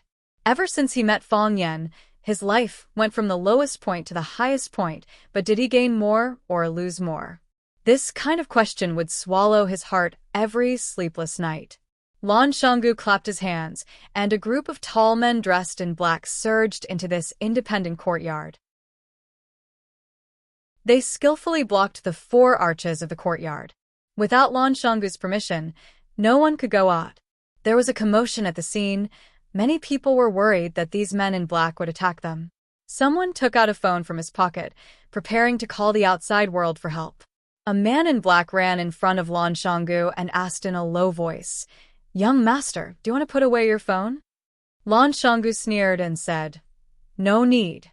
Let them come." Even Lan Tingyue, whose head was bruised, crawled up from the ground, found his phone, and began to call for help. In his eyes, the current Lan Shanggu had become a complete lunatic. Chen Guojing didn't call for help. If he did so, it would be showing weakness to Lan Shanggu. Someone like him, how could he show weakness like others? Chen Guojing laughed loudly, looked at Lan Shanggu and said, Lan Shanggu, why did you seal this place? You don't want us to go out? If you really dare to make us stay, I'm willing to be an unwelcome guest here. This place is good food, good girls, good scenery. I really don't want to leave so quickly. Chen Guojing turned to look at the young masters who were making calls and said, What? Are you afraid that young Master Lan will starve everyone to death? Don't worry, our young Master Lan is a famous person in Huaqing. He won't do things like murder or arson. If one or two of us really die, he won't be able to get away with it, right? Why don't you open your eyes and take a look? Where are we standing right now? This is the Blue Mountain Club. This is young Master Lan's place. If he doesn't take responsibility, who will? After listening to Chen Guojing's words, everyone thought that it made sense. Even if this was Lan Shanggu's place, he could do whatever he wanted. Could he kill or starve his brothers to death? Thinking of this, they were like balloons that had been filled with air and suddenly became aggressive again. That's right. Lan Shanggu, what do you want to do to us? Do you want to scold us or kill us with your eyes? Lan Shanggu, I'm warning you, based on what you did tonight, we can charge you with imprisonment and restriction of personal freedom. Lan Shanggu, I've already called the police. If you're smart, hurry up and apologize to us. If we're in a good mood, maybe we won't stoop to your level. Lan Shanggu turned to look at Fang Yan, chuckled and said, Do you know why I can't wait to do this? These bastards just don't remember the pain. They're born to be despicable. If you talk to them nicely, they'll think that you're easy to bully, that you don't have a strong background, that I'd be letting you down if I don't bully you, so you came to please me. Only by beating them up so that they remember that we beat them up, that every bone in their body hurts when they see us, then they'll talk to us nicely and maintain the respect they deserve. Chen Guojing's face was full of mockery as he said, Lan Shanggu, I'm standing here today, I don't believe. What can you do to me tonight? Lan Shanggu, I'm in Xinyang. I'm standing here today, I don't believe. That you dare to beat me up? Lan Shanggu, I'm Li Xiaohua. My father is Li Xinhui. If you don't beat me up today, you're my grandson. Pfft, I don't want a grandson like you. More and more people stood up. They were all young people, and they all thought they were respectable young people. They were surrounded by Lan Shanggu, bullied by Lan Shanggu, and this stimulated their arrogance and courage. They were prepared to fight to the death with Lan Shanggu. Lan Shanggu didn't disappoint them. He waved his hand, smiled, and said, Don't beat them to death. Thus, the surrounding men in black held wooden sticks in their hands and started to beat the heads of the young masters in the courtyard. Chapter 6:27. Lan Shanggu said, Don't kill, which meant that he was willing to bear all the consequences other than killing people. Since they got the authorization from the big boss, how could the tall and strong men in black not use all their strength? They waved their big sticks and hit the faces and bodies of the rich second-generation young masters. You dare to hit me? Do you believe that I won't find a few hundred brothers to kill you? Ouch. Help, I'm beating people to death. My dad is Li Mingliang. He is Huaqing. Brother, name a price, I'll give you money. I'll give you a lot of money. At first, those young masters were still stubborn and wanted to pretend to be heroes in front of these small fries that they didn't even look at before. They thought that Lan Shanggu was just saying tough words and didn't dare to really beat them up. When they were whipped by the wooden sticks, when their foreheads were cut, their cheeks were swollen, and some of their bones were broken, when the unbearable pain struck them again and again, they finally realized a serious problem. Rangoon Valley had gone mad. This kid really dared to deal a killing blow to them. Pa pa pa, the sound of the wooden sticks hitting the human body. Ah, the screams of the young masters and socialites. Whether it was the young master of the Zhang family or the young lady of the Li family, whether it was a man or a woman, as long as it was those guys who wanted to smash the door, they were attacked indiscriminately by the men in black. Of course, the women still had some advantages. Even those tough men with hearts of stone, They used a lot of strength when they beat these young masters, but when facing those beautiful young ladies in cheongsams or dresses, they still couldn't do it. Some of them were almost instigated by the pitiful eyes of those young ladies. Lan Tingyue was the person who understood Lan Shanggu the most. When he heard Lan Shanggu say, "Don't kill," he felt a sense of trepidation. That lunatic dared to drive a Hummer to run over his sports car in front of his house and almost killed him. Blue Mountain Club was his territory. What else did he not dare to do? He didn't believe that this guy would suddenly become soft-hearted or timid. So, the first thing he did was to lie on the ground and pretend to be dead. In the end, when chaos broke out, many people thought that he was really dead. The fleeing boys stepped on his back, and the high-heeled shoes of the ladies almost nailed a hole in his head. Fortunately, he noticed it and dodged in time. Even so, he was still covered in wounds, lying there motionless, as if he was really going to die. When a bald man swung a wooden stick at his head, Chen Guojing knew that Lan Shanggu was playing with them for real. This bastard, this idiotic brute, this. Before Chen Guojing could finish cursing, he was slapped hard in the face. Chen Guojing felt dizzy and his cheeks were burning with pain. He could no longer feel whether his face was still there. However, Chen Guojing was unwilling to admit defeat just like that. He was a high and mighty young master. Lan Shanggu, who had lost the support of the Lan family, was just a lowly little bumpkin. They were not qualified to talk to him on equal footing. "Lan Shanggu, how dare you hit me?" Chen Guojing covered his face, turned around, and finally found where Lan Shanggu was standing. His eyes stared fiercely at his target and said fiercely, "Lan Shanggu, prepare to pay the price in blood. I want you to die.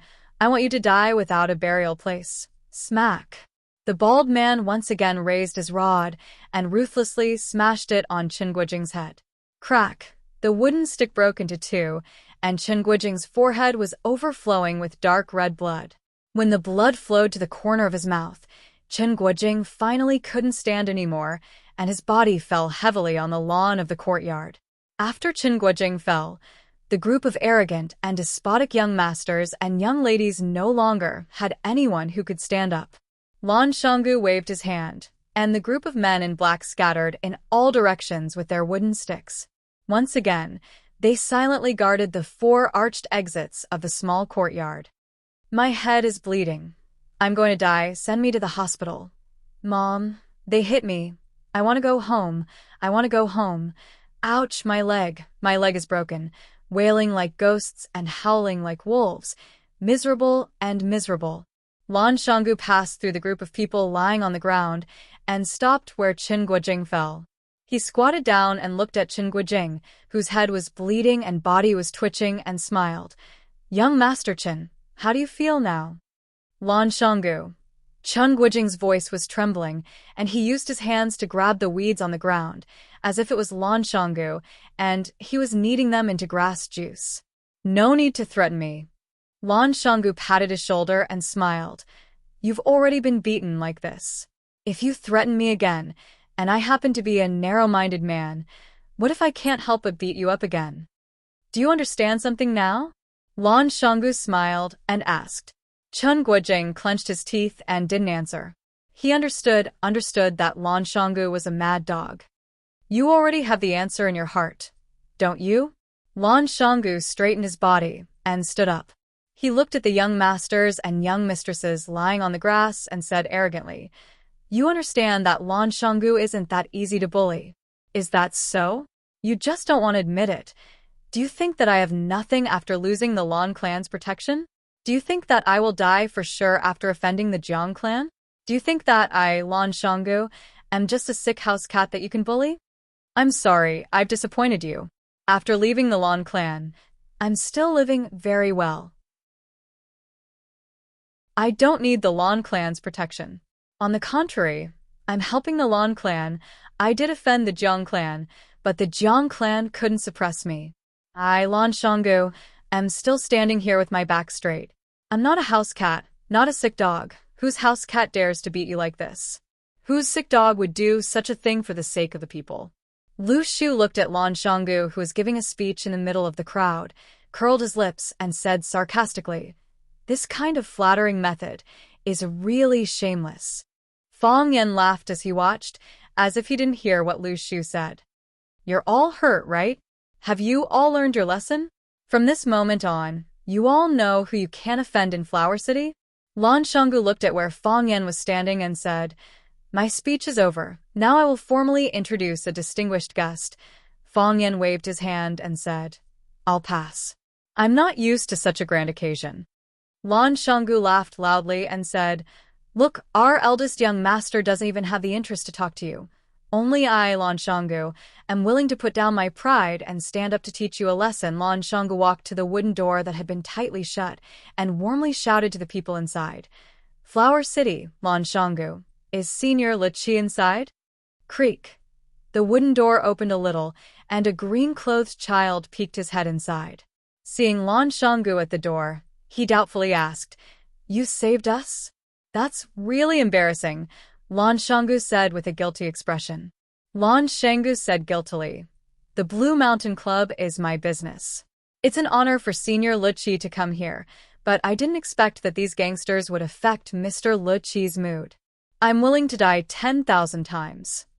The green-clothed child waved his hand and said, Master said that ignorance is not a crime, and you didn't do it on purpose. Lan Shanggu felt that this green-clothed child was very cute when he spoke like an adult, so he cupped his hands and smiled. Young master, can you please inform your master that Mr. Li Qi, just say that Lan Shanggu of Flower City wants to visit her and apologize to her in person. Creak. The wooden door was closed.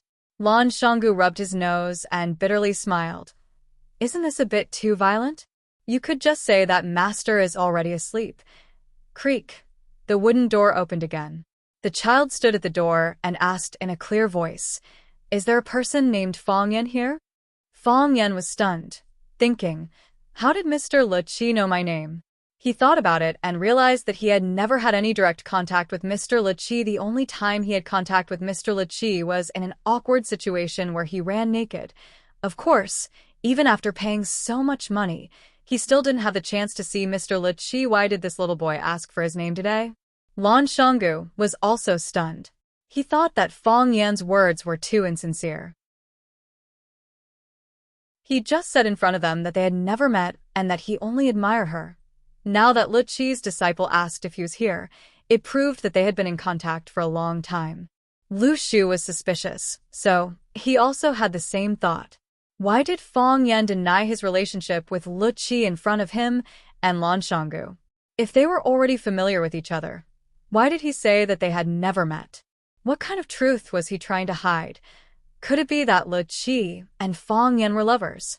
Hey, I'm asking you a question. Seeing that no one answered, the child couldn't help but shout, Is Fang Yan here? Lan Shanggu turned to look at Fang Yan, and Fang Yan nodded to him. Lan Shanggu looked at the child and said with a smile, Fang Yan is here. May I know why you are looking for Fang Yan? Invite him in. Seeing that Lan Shanggu and Fang Yan were exchanging glances, the child's eyes had already shifted to Fang Yan. His small body bowed 90 degrees to Fang Yan and said, Master wants to see him. Lan Shanggu's mouth was full of bitterness. He wanted to see him but couldn't, but Mr. Li Qi took the initiative to invite Fang Yan. Was he destined to be a supporting character? Fang Yan hesitated for a while, then took the initiative to walk toward Li Qi's room. The green-robed child stepped aside and said, Mr. Fang Yan, please. Thank you. Fang Yan thanked the green-robed child. Lan Shanggu also wanted to follow behind Fang Yan to take a look at Li Qi. In the end, the green-robed boy blocked him with his leg. Chapter 628. There were too many rumors about the music addict, so many that she became a legend in countless people's hearts. Or rather, a legend. Some said that a world-famous musician shaved his head and became a monk after listening to the music addict's performance. He said that there was no other music in the world with the music addict. Some said that a cancer patient miraculously recovered after listening to the music addict's music. She didn't take medicine or chemotherapy and lived until she was 101 years old. Some said that the blind opened their eyes when they heard it and the deaf were moved to tears.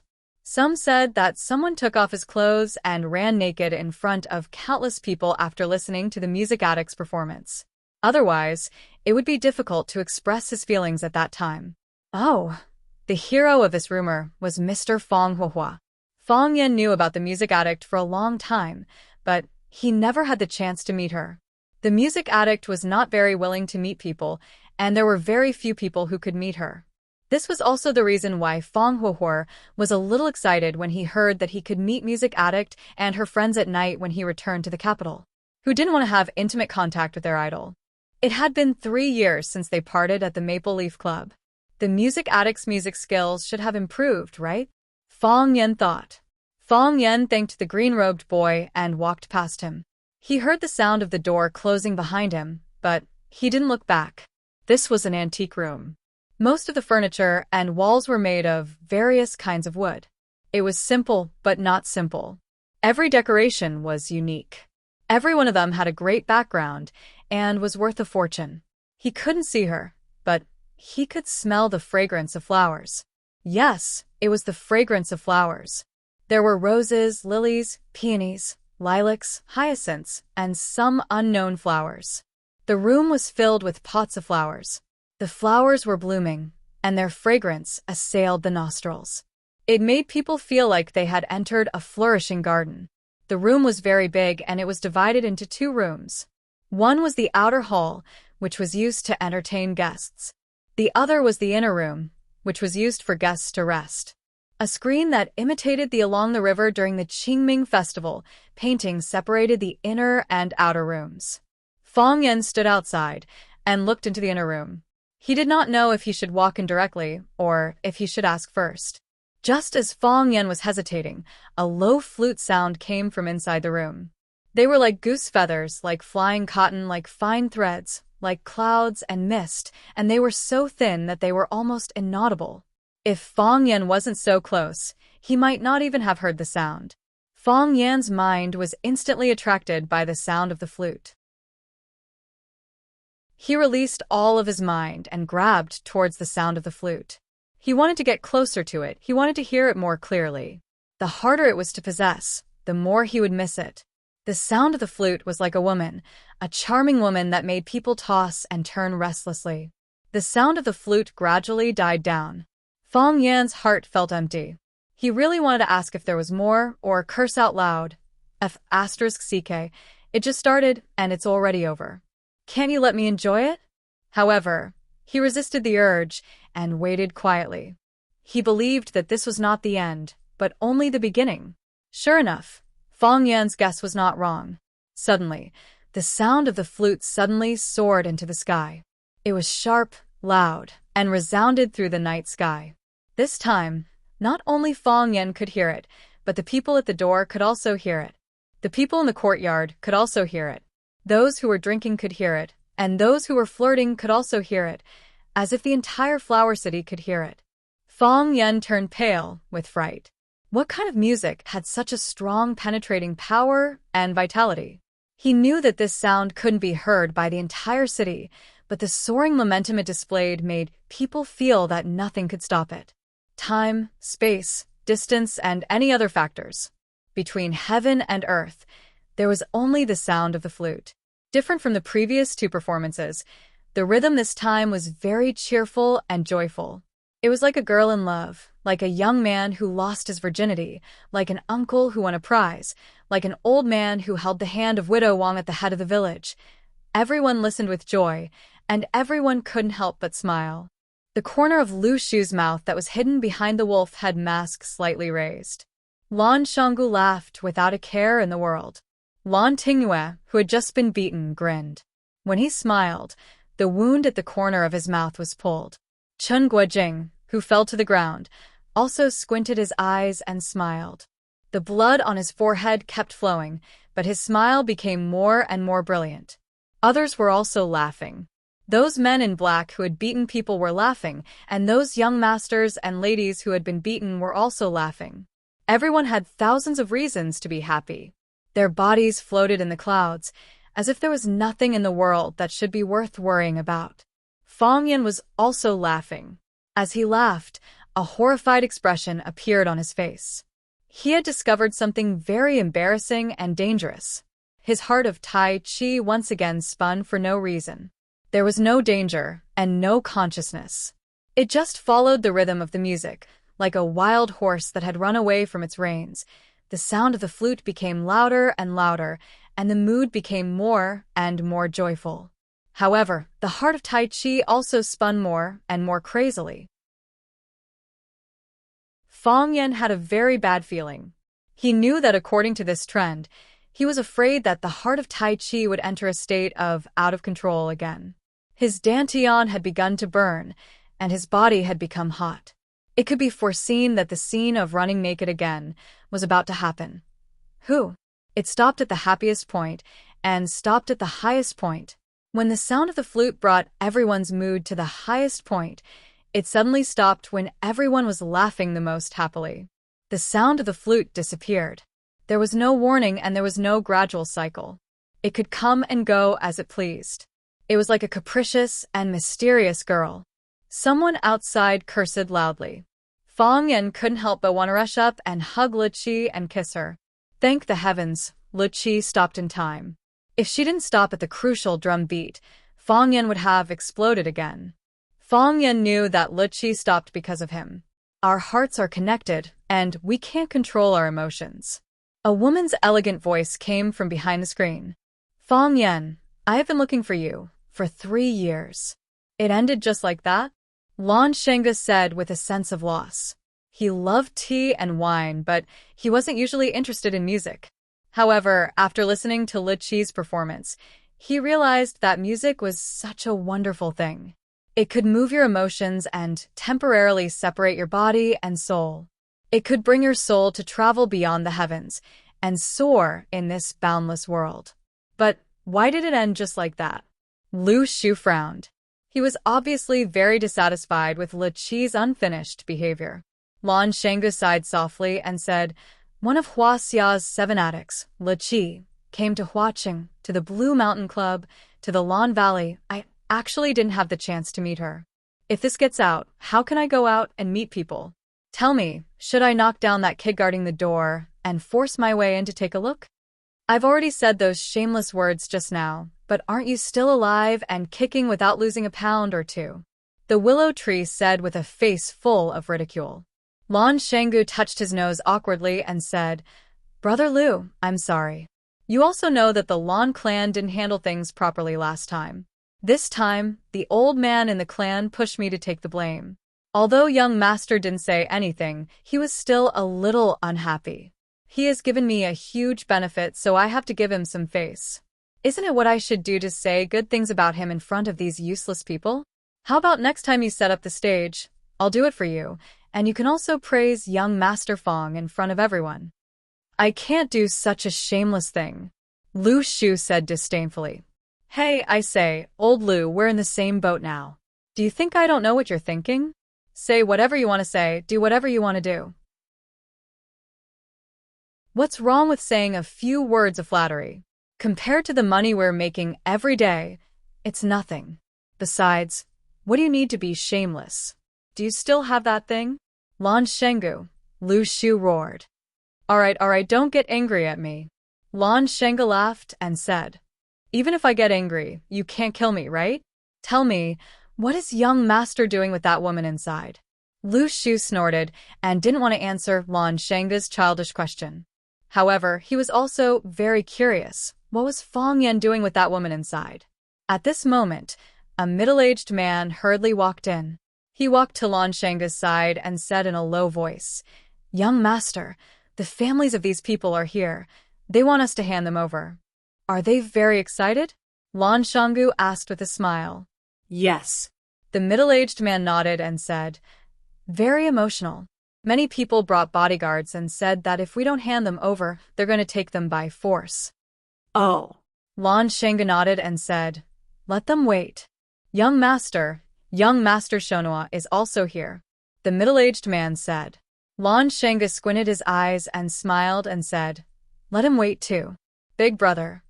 A young man wearing glasses stood at the door of an arched door and smiled as he greeted Lan Shengge and said, Big brother, Did Tingyue make you angry again? Lan Shenggu waved his hand and signaled the bodyguards to let Lan Shonhua in. Lan Shonhua walked in front of Lan Shenggu and said, Tingyue is young and doesn't know anything. Big brother, don't lower yourself to his level. Hearing Lan Shonhua's voice, Lan Tingyue finally had the courage to raise his head and shouted with a sobbing tone, Big brother, quickly save me. Lan Shonhua scanned the ground and picked up a broken wooden stick that someone dropped on the ground and swung it at Lan Tingyue's body. You bastard, always causing trouble. Today, I'm going to beat you to death here. Chapter 629. Lan Shonhua used half a stick to beat Lan Tingyue's face. Lan Tingyue's nightmare that had just ended began again. He clutched his head and wailed, begging for mercy. Big brother, don't hit me, I'm going to die. Big brother, spare me, I know I was wrong. If there was a ranking list, Lan Tingyue could be chosen as the most tragic person in watching today. Which heavenly king and great immortal did he offend? First, he was beaten up by his cousin. When his own brother came, he thought a savior had come. Was there a savior who would beat someone to death like this? Lan Shanggu stood at the side and watched coldly. When even he felt that Lan Shonhua was too heavy-handed, he stopped him. Shonhua, forget it. He's just a child who doesn't know any better, who would lower themselves to his level. Lan Shonhua once again raised the wooden stick and smashed it against Lan Tingyue's back twice. Only then did he stop, panting heavily. Normally, I have taught him to be humble and cautious, to know his place and not to do anything illegal. Big brother, what wrong did this kid do today? Lan Shanggu looked at Lan Shonhua with a ruminating gaze. You don't know what he did, so you swung the stick to hit him? Anything that can make Big Brother angry is naturally not a good thing. Lan Shonhua looked as if he was thinking from Lan Shanggu's perspective. Lan Shanggu sighed softly. Shonhua, it's been a few years since we sat together to drink and chat, right? Lan Shonhua nodded. Big Brother has been busy, so I didn't find the time. It's not that there's no time or opportunity, but there's a gap between us. Lan Shanggu said. Lan Shonhua's expression froze, then instantly returned to normal. He smiled. Big Brother Shanggu, why do you say that? I've always treated you as my most respected and admired big brother. Something like a gap has never appeared in my heart. Really? You're not secretly happy that I ran away from home? You're not happy that you've taken over the position of successor? You're not worried that I'll come home and take away everything you have now? Big brother, I've never thought like that. Lan Shonhua said with a serious face. If I have such a thought, let me be struck by lightning. Bullshit. Being struck by lightning is the biggest bullshit. Lan Shenggu sneered. If I could control thunder and lightning, I'd throw a bolt of lightning and split anyone who said such a thing in half. You know you're lying, and neither the sky nor the lightning will strike you. So, you swear as if you're drinking plain water, and you don't have any psychological burden? Lan keeps his promise. I can be honest with you. You occupied my previous position, and I felt uncomfortable. I asked Grandpa to let me take care of the Lan family, but he didn't agree. This was what I was thinking. Moreover, I can also tell you that if I want something, I will try my best to get it. I will do it openly and above board. Who doesn't have a bit of selfishness? He was a saint without selfish motives. Are you a saint? Of course not. Do you know what Grandpa said to me when I went back? Lan Shenggu looked at Lan Shonhua and asked. I wasn't there, I don't know. Lan Shonhua's mental fortitude was excellent, but under the aggressive attacks of Lan Shanggu, he had a hard time defending. He once again experienced the ability and strange thoughts of his big brother. He asked me about Jiang Zhulu.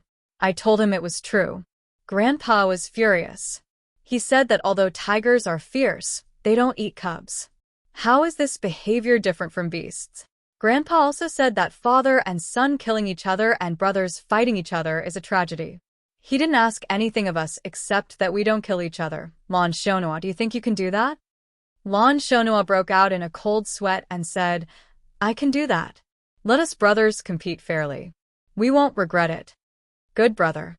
Lan Shanggu hugged Lan Shonhua's shoulder and said with a smile, This is a good man of the Lan family. Big brother.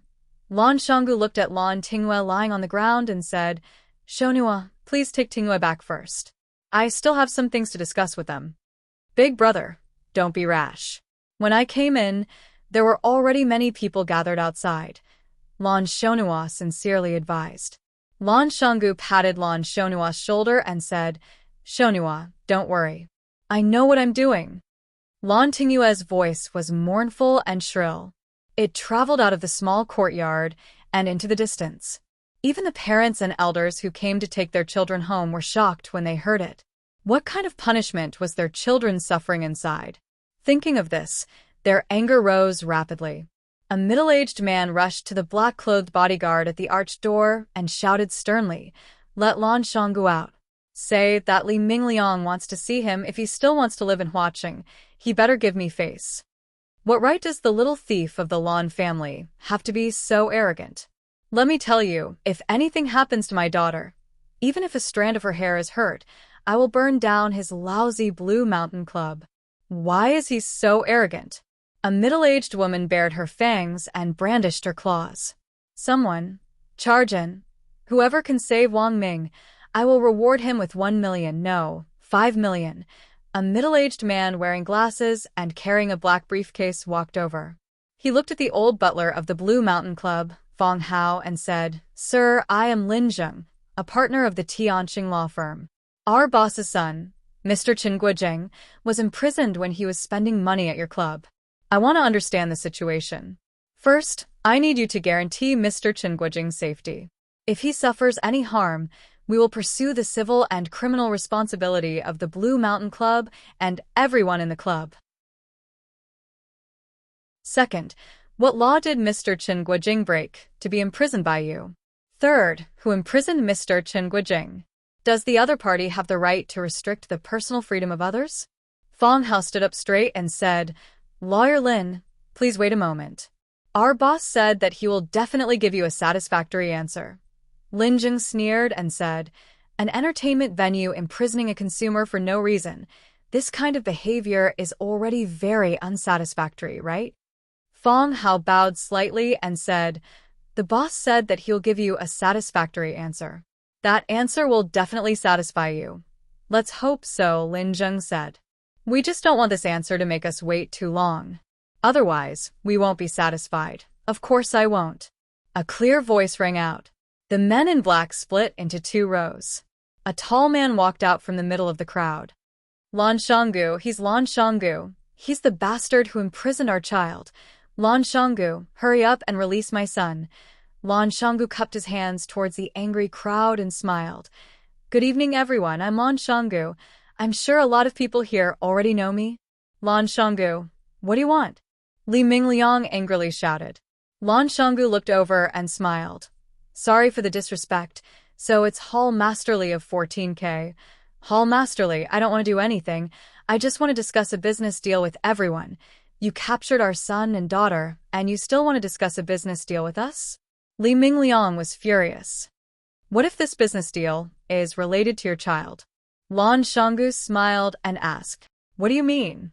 It's like this, Lan Shanggu smiled as he scanned the crowd and said, Lan Shanggu had an important guest in the past few days. This guest is really expensive. Normal people wouldn't be able to see her.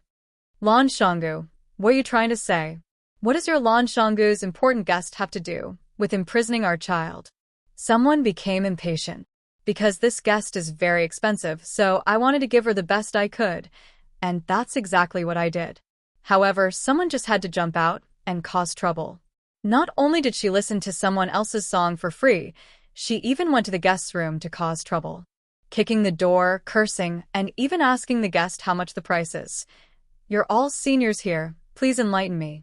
If something like this happened to you, how would you deal with it? Who is this guest? Maybe it's your Lan Shanggu who's spouting nonsense in front of us. If it was someone else, I'd be thick-skinned enough to borrow their tiger skin. Lan Shanggu really doesn't dare. Lan Shanggu smiled and said, One of the 7 addicts of Huaxia, Liqi, Mr. Liqi, I know you definitely haven't seen her before. But you should have heard of her, right? Liqi? How could it be her? Lichi is in the City of Flowers. One had to admit that the influence of idols was huge. Many of the people present had heard of Lichi's name, and there were even die-hard fans of Lichi, although they might not have even heard the songs that Lichi played. How can you prove that she is Lichi? Does Mr. Lichi need anyone else to prove it? Lan Shanggu asked back. If it were you, would you dare to use the name of Lichi to do something like this? Lan Shanggu, don't use the name of Lichi to scare us. Tell us, what kind of business do you want to talk about? Lan Shanggu laughed heartily and said, Isn't this the point? Your child went to kick the door and cursed. I have to give Mr. Lichi an explanation. You all know how powerful Mr. Lichi is. Even if you don't know, you should be able to imagine. Her fans are not just the few of you and my Lan Shanggu. If I don't handle this matter well, the Lan Shanggu Club will have to take the blame. So, everyone tell us, how can we appease Mr. Lichi? Li Mingliang thought for a while and asked carefully, Is 1 million enough?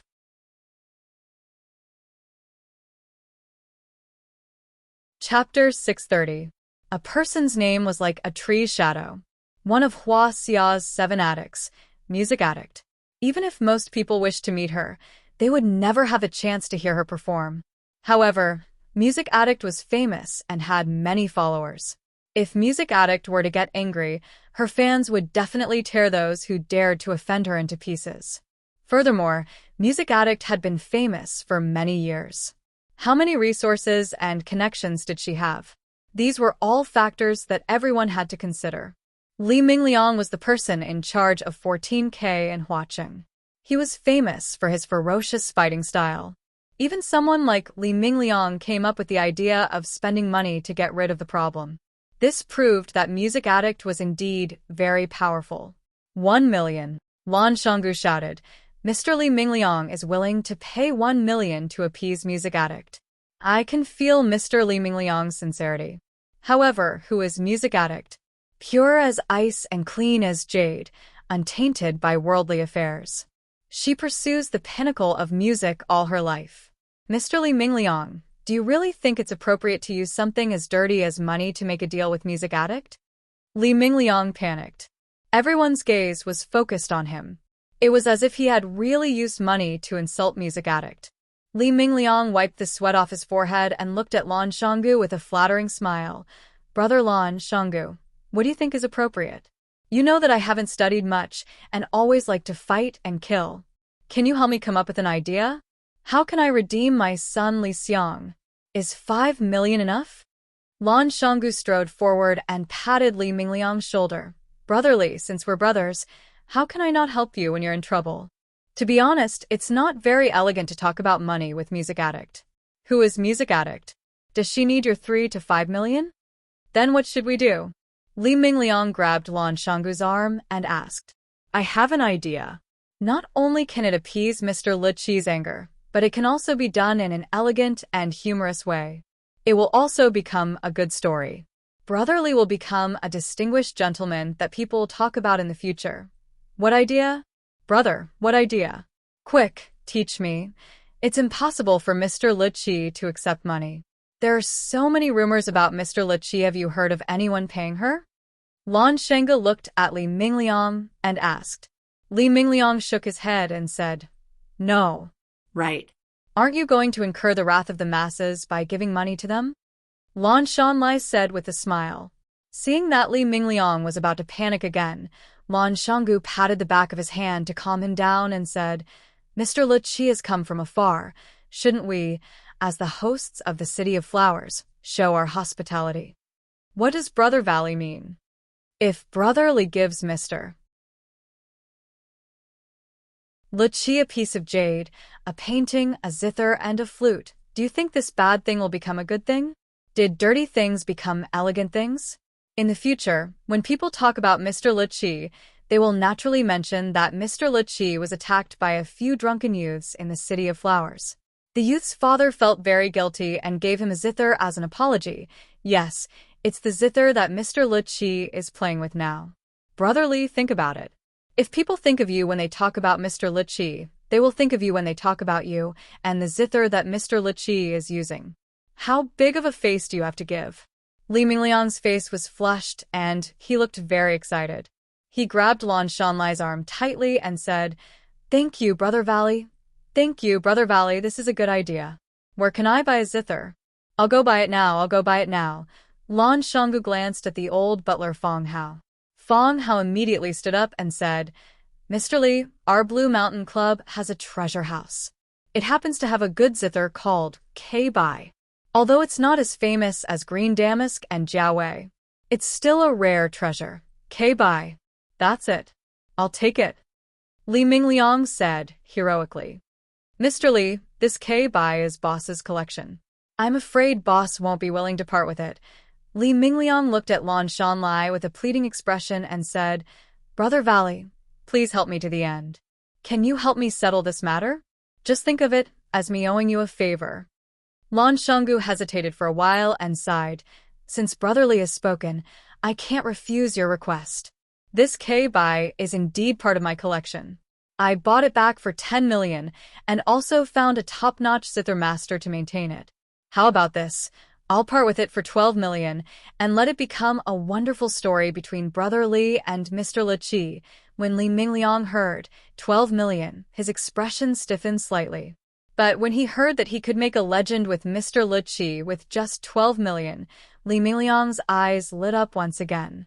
That was one of Hua Xia's 7 fanatics. Li Qi, not everyone had the chance to gift a zither to Li Qi. He, Li Mingliang, was a famous general in the history of music. This was something that no amount of advertising money could buy. "I'm taking this K-Bai. Don't fight with me," Li Mingliang shouted. "Brother Valley, I'll write you a check right now." Fong Hao walked over and said, "Mr. Li, you can go and inspect the goods first. You can write a check afterward." Li Mingliang nodded and said, "Okay, I'll go and inspect the goods first. What about my son?" Lan Shanggu smiled and waved his hand. "Brother Li, once Mr. Li Qi calms down, your son will naturally appear in front of you." "Good. Good. Thank you, Brother Valley."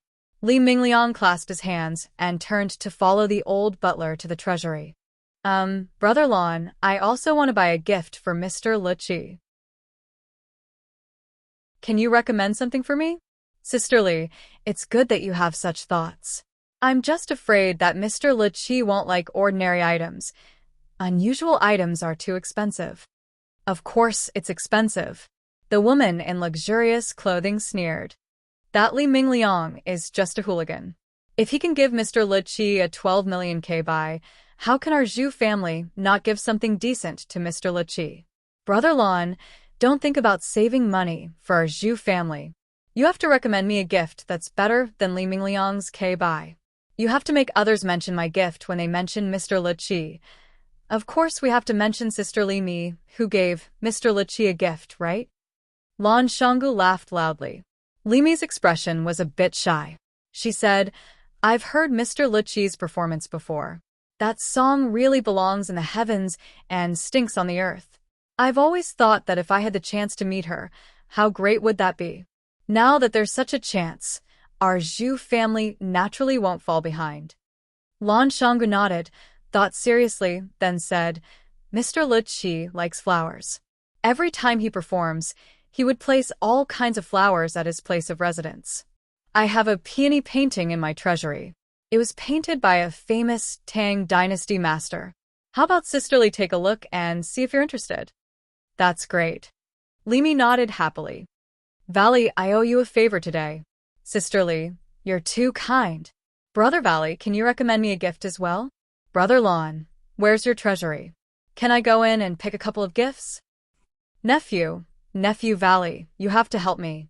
My grandson is disobedient and offended Mr. Li Qi. I have to show my sincerity to Mr. Li Qi on his behalf." "Did my son offend Mr. Li Qi?" "What? No?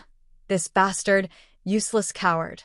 Lan Shanggu pushed all of them to the treasury of the Blue Mountain Club and let them choose their gifts. As long as they picked one and mentioned his name, they would get a 10% discount. These people were all grateful. They all wanted to have an intimate encounter with their idol. Even if it was just a name, it would be good. Lin Zheng, a lawyer from the Tianqing law firm, coldly watched this scene unfold. After Lan Shanggu sent away the last, pitiful helper, Lin Zheng carried his briefcase and walked over. He said sarcastically, "Young Master Lan, you're good. You used Li Qi's name as a tiger skin. No one dared to argue with you about beating people up. You even tricked them into buying your junk that won't sell for 10,000 years. You established your reputation and made money. I have to say, this is really amazing." Lan Shanggu laughed and looked at Lin Zheng. He said, "After being with smart people for so long, I naturally have to learn to be smarter. In the past, I would never have done such a shameless thing. Later on, I found out that my friend not only did it, but it was also very likable. So, I secretly remembered his routine and wanted to experiment it on the spot when I had the chance. Today, I tried it out and found that the effect was really not bad. Mister, do you want me to recommend a gift for you?" "No need." Lin Zheng rejected him firmly. "They were fooled by you. I, Lin Zheng, wouldn't do such a stupid thing. I've already stated my purpose of coming here. I want to see my client and ensure his personal safety. I like dealing with smart people." Lan Shanggu nodded. He said, "Who did you say you wanted to see?" "Chen Guojing," Lin Zheng said. "Chen Guojing, the son of the big boss of Tiandu Real Estate." "Oh, so it's him." Lan Shanggu thought seriously and said, "You might not be able to ensure his personal safety." "What do you mean?" "Because I've already ensured that his personal safety is very dangerous," Lan Shanggu said with a smile.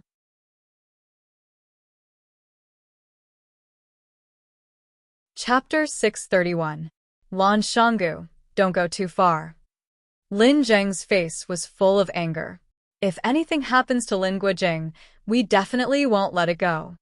Lan Shanggu sneered and said, "I'm bullying you, so what?" Lan Shanggu, "Look, it's true that people who aren't from the same family don't enter the same door. I was wondering why I felt a little familiar looking at you. When Chen Guojing was scolding me, he was also very arrogant, but I beat him until his face was swollen. He lay on the ground and pretended to be dead. He didn't even move when I kicked his butt. Now you're playing the same trick again. First, you threaten me and act like I'm not afraid of you. Then, you act like you're angry after being slapped in the face." Lan Shanggu looked at Lin Zheng unkindly and said, "I'm not giving face to your Chen family today. What can you do to me?" Lan Shanggu was no longer interested in talking to him. He turned around and walked towards the small courtyard inside the clubhouse. Lin Zheng's face turned green and then white. He stood still for a while before remembering that he had to confirm young Master Chen's safety. He also rushed into the courtyard. "Sir, I'm sorry, you can't go in." The man in black stopped him outside. "Lan Shanggu, let me in, or I'll call the police." Lin Zheng shouted at Lan Shanggu's back. Lan Shanggu turned around and smiled. "No need to trouble you. I'll call the police too, attacking a woman and smashing my private clubhouse. The police will be here soon." Lin Zheng's face turned green. He took out his phone from his pocket and started to make a call. Lan Shanggu walked next to the willow tree and saw that Li Qi's room was still closed. He said, "Still not out?" "No." "There's no movement either?" "No." "If we stay here any longer, their children will run out and call us uncle," Lan Shanggu said. "Should we prepare the red packets in advance?" The willow tree looked at Lan Shanggu and said, "You've earned a lot of money by using Li Qi's name, right? Jealous?" "Humph. I had no choice," Lan Shanggu said. "If I didn't know that young master had such a deep relationship with Li Qi, I could have pretended not to know anything about this. However, since I already knew that he had a close relationship with Li Qi, and Mr. Li Qi happened to be wronged at the Blue Mountain Club in Orchid Valley, I had no choice but to stand up for her. It's rare for Mr. Li Qi to come to Huaqing. We should ask her to bring back some local specialties." Pointing at the young masters lying on the ground in the courtyard, he said, "It just so happens that these idiots jumped out to make trouble, so naturally, their fathers have to make some contributions." The willow tree's face was full of disdain as he said, "You just want to make some money after showing off your power. Do you really need to make yourself so great?" Lan Shanggu laughed and said, "I knew I couldn't hide anything from Brother Lu Shu. Why don't we not give this gift to Mr. Li Qi and each of us will get half of it. I don't need this. The willow tree refused. It's better if you take it alone. However, you're the one who took the money, so naturally you have to bear the responsibility. What responsibility? Lan Shanggu laughed and said, Do you think I'll be greedy for this money? You underestimate my Lan Shanggu. This is a gift I prepared for Mr. Le Qi. I'm sure Mr. Le Qi will be satisfied. Jie, a small crack appeared on the wooden door. Lan Shanggu and the willow tree thought that Fang Yan and Le Qi had come out, so they looked up in surprise. The green-clothed boy looked at them angrily and put a finger to his mouth to make a shush gesture. Lan Shanggu and the willow tree were embarrassed. They had never been shushed like this since they were young. Not to mention that they were being shushed by a kid who was so much younger than them. Lan Shanggu was like a child who made a mistake. He nodded his head, indicating that he would be more careful. The willow tree turned his face away, indicating that he had nothing to do with the person who spoke loudly. His voice had always been very low and gentle. Clang. The door was closed again. Our hearts are connected, and we can't control our emotions. Fang Yan, I've been looking for you for 3 years. Le Qi's voice was very pleasant, just like the music she played. The content of Le Qi's words was very pleasant. Fang Yan didn't expect that Le Qi would confess her love to him at their first meeting. Fang Yan, I've been looking for you for 3 years. How much love and affection did she have to say such words to someone? Fang Yan felt very painful. Le Qi was a very good and charming woman. She was a woman who could resonate with him. However, he already had Yuro. He could only cruelly refuse her love. This was very cruel to Le Qi, and it was also very uncomfortable for him. Fang Yan stood behind the screen and said softly, We haven't seen each other for 3 years since we parted at the Maple Leaf Club. That time when I first heard Mr. Le Qi's heavenly music, I was shocked. I wanted to find a way to meet the music master who could play such a music movement, but something happened, so I put it on hold for 3 years. When I was playing, I felt a little strange, as if I was being watched by a pair of familiar eyes. He understood every note I played and could empathize with the feelings I wanted to express. I was happy and he was happy. I was sad, and he was even more sad than me. When I played the most exciting part, I could almost see him laughing wildly and wailing. I knew that I met the fated person my master talked about. That was my most hearty performance, and also my most emotional performance. I wanted to know what kind of person could enter my world, and enter the world of the 12 barriers of sound I specially set up. After the song, I immediately asked my disciple Wawan to go outside to find the fated person. Unfortunately, she was misled by the skin and asked the wrong person. I asked him to stand for a while, and he took the initiative to leave. He was also a rare, smart person. I asked him to stand for a while, and he took the initiative to leave. This sentence conveyed too much content. In the eyes of Fang Yan, these two were the smartest people in the world. Later, I asked around and found out that an interesting thing happened at the Maple Leaf Club at that time. Fang Yan touched his nose and quickly changed the topic. He said with a smile, I finally met him today. People who meet each other will meet again. This is God's will. Yes, this is God's will. Fortunately, your performance that day was so obvious. Otherwise, how could I find you in the vast sea of people? Why did you find me? To get rid of the knot in my heart. Le Qi said. Knot in your heart?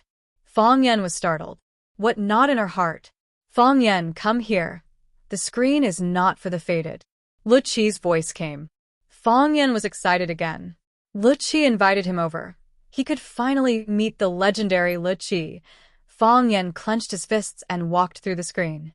As soon as he walked over, he was greeted by a pair of beautiful and deep eyes like the stars in the sky. Her facial features weren't stunning. Her eyes weren't big enough, her nose wasn't straight enough, her lips weren't thin enough, and her chin wasn't sharp enough. However, when these inadequacies were combined together, the beauty they displayed was multiplied exponentially. The longer one looked at her, the more beautiful she became. She was dressed in a classic white robe that dragged on the ground. The hem of the white robe was embroidered with a crane spreading its wings. The crane was vivid and lifelike, as if it could break out of the dress at any time. She held a simple green flute in her hand. The green color of the bamboo itself had not faded, but it was smooth and bright after being caressed. It seemed that Luqi liked this bamboo flute very much. It was said that Luqi liked flowers, all kinds of flowers. Expensive, ordinary, bright, fragmented, and even nameless wildflowers on the mountain paths. As long as the music addict was around, there would be a myriad of fragrances surrounding it, and the atmosphere of spring would be overflowing. Fang Yan stared at Luqi with wide eyes and asked, "Who are you?" "I am Luqi. Why are you so young?" Fang Yan couldn't help but ask the question in his heart. Luqi had been famous for decades. In his mind, even if she was not a doddering old woman, she was still a very young old woman. It was because of this thought that Fang Yan did not look forward to meeting Luqi. Now it seemed that she was so young. A girl? A woman? This question is very rude. Luqi smiled and said softly, "I am sorry. I know it is taboo to ask a woman's age. I'm just curious, how do you maintain your beauty? What brand of cosmetics do you usually use?" "I don't use cosmetics." Luqi smiled and said, "I just pay attention to my diet. I eat wild fruits and grains, use flowers to make tea and wine to drink, play the flute and the zither, and read ancient and modern classics. I am not bothered by external affairs, and am not tempted by fame and fortune. Naturally, I can stay young forever." Fang Yan squinted his eyes and smiled, saying, "If my two friends outside knew that I came in and talked to Luqi about beauty, they would probably break down. Clothing, food, shelter, and transportation are the foundation of life. Is there anything more precious than these four things? There really isn't." Fang Yan smiled and said, "That is why we are talking about the greatest invention of mankind." "Right, I have another question to ask you. As the Luqi of Huaxia's 7 addicts, do you usually feel a lot of pressure?" Luqi pursed her lips and smiled again, saying, "Fang Yan, you are really an interesting person. You used a line from Tangbo who touches the autumn fragrance. I have also seen this movie. I like it very much."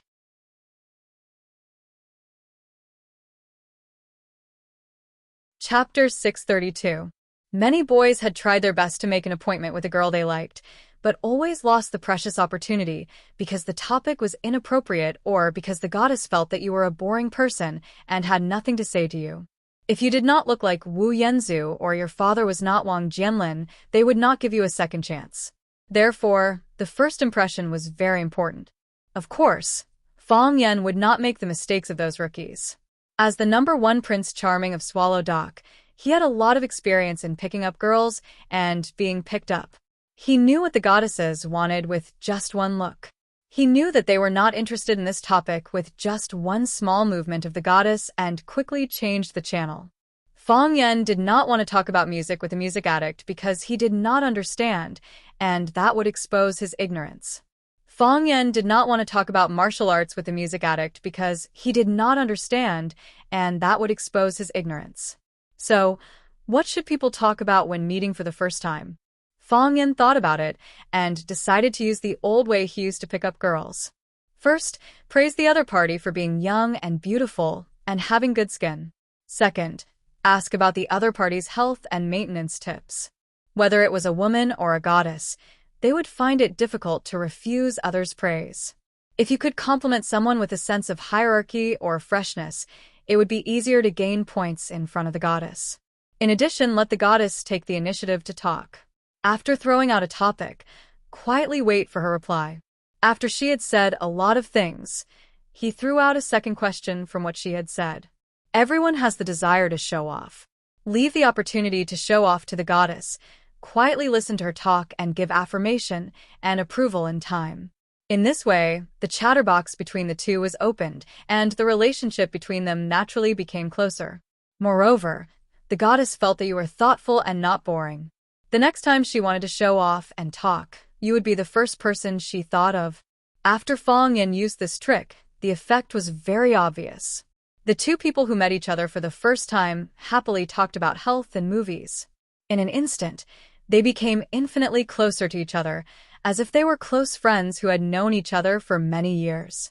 A lot of people like Journey to the West, but I like Tang Bo, who touches the fragrance of autumn more, because I feel that the characters in it are especially lively. Every time I see him draw, I feel especially excited, as if I'm the one waving the brush and splashing the ink. As the head of the four great talents in Jiangnan, Tang Bo, who disguised himself as a slave for the girl he liked. When the Hua family was in crisis, he stepped forward bravely and stunned the audience with his spear. He almost catered to all the fantasies of women. He played out the story of Cinderella and the domineering president in the most unconventional way. Moreover, even though he knew that the domineering president already had 7 or 8 wives before him, he did not feel the slightest disgust. Instead, he had infinite sympathy for the domineering president in the history. Actually, Master Xing has another movie that's not bad. It's called Death Inquisitor. Although it's not as well known as the other movies, the interpretation of the human heart and the changes in the male lead's mental journey are very interesting. The biggest change in his mental journey was God of Cookery. The ups and downs of life are just like that. From health to Stephen Chow, from Stephen Chow to Hua Xia's movies, from Hua Xia's movies to the history of international movies, and then to the music in classic movies. Finally, the two reached an agreement. If Fang Yan was the male lead in a movie, Lu Qi would accompany the music in his movie. This was something that Lu Qi had never done before. Her music was independent and pure. She disdained to be associated with anything. It was a well-deserved protagonist. However, she agreed to do such a thing for Fang Yan. It was clear to see how far their relationship had developed. The child in green was holding the teapot and dozing off. When she closed her eyes, her master and Fang Yan were chatting. When she opened her eyes, her master and Fang Yan were still chatting. Fang Yan gulped down the herbal tea in the cup and looked at the music addict with a satisfied expression. He said, "People outside must think that we are talking about the multiple realms of music. At the very least, the topic should be the source of your creation and creative ideas. Are we getting off topic?" Lu Qi shook her head and said, "I'm obsessed with music, but music is not everything in life. A writer's life is not always about writing, and an artist's life is not always about painting. Only by living can I create works that touch people's hearts. I'm just an ordinary person like you. I'll go shopping like an ordinary person, eat at roadside stalls, and buy a pair of jeans that cost 100 yuan. I'll try all kinds of lifestyles. But the essence of doing all of this is still for music?" Fang Yan asked with a smile. Lu Qi nodded and said, "If it was before, I would think that I was doing it for a living. But now, I have to confess to everyone, I'm doing it for music." When there's a true intention in your heart, everything becomes utilitarian. It's all right. My greatest ambition is to make a good piece of music. I wish you success. Fang Yan, what? Maybe I need your help. Lu Qi said with a serious expression. Fang Yan grinned and said, "If it's anything else, I can help." "But you said music, I really can't help you with that. I've never had any musical talent since I was young." Lu Qi's expression was solemn as she said, "No, you can definitely help." Fang Yan saw that Lu Qi didn't seem to be joking and realized the importance of the problem. He looked at Lu Qi and asked, "Are you serious? How can I help you?" "Wait until the opportunity comes," Lu Qi said. "There have been several precedents for this." "Precedents?" "My master also met his fated person. So, they created the song, Su Wu Shepherds. After my master's master met his fated person, he created the song, Bright Moon, which is a masterpiece that can be passed down for generations." "Your master is?" The previous generation's Lu Qi. Fang Yan's eyes widened as he asked, "The title of Lu Qi can be inherited?" The title of Lu Qi has existed for hundreds of years, and every person who has held the title is a member of the Music Gate. Each generation's Lu Qi will choose an excellent successor and impart all of his knowledge to her so that she can become the best musician and performer. This way, no one in the outside world can compete with her. Furthermore, Luqi is extremely strict when it comes to accepting disciples. If her disciple isn't skilled enough, she would rather let the position of Luqi remain empty than push her disciple away. Fang Yan pointed at the green-robed boy who was sleeping next to him and asked, "She's the next Luqi?" Wanwan is talented and has a high chance of becoming the next Luqi after me, unless an even more talented person appears in the music gate. This is what it means to be born well rather than learn well. Fang Yan sighed softly. So the title of Luqi has been taken up by people like you. Luqi chuckled and said, "That's exactly what it means to promote a virtuous person." Fang Yan thought, Mo Qingdi is one of Hua Xia's 3 dragons. Should I inherit his title as well?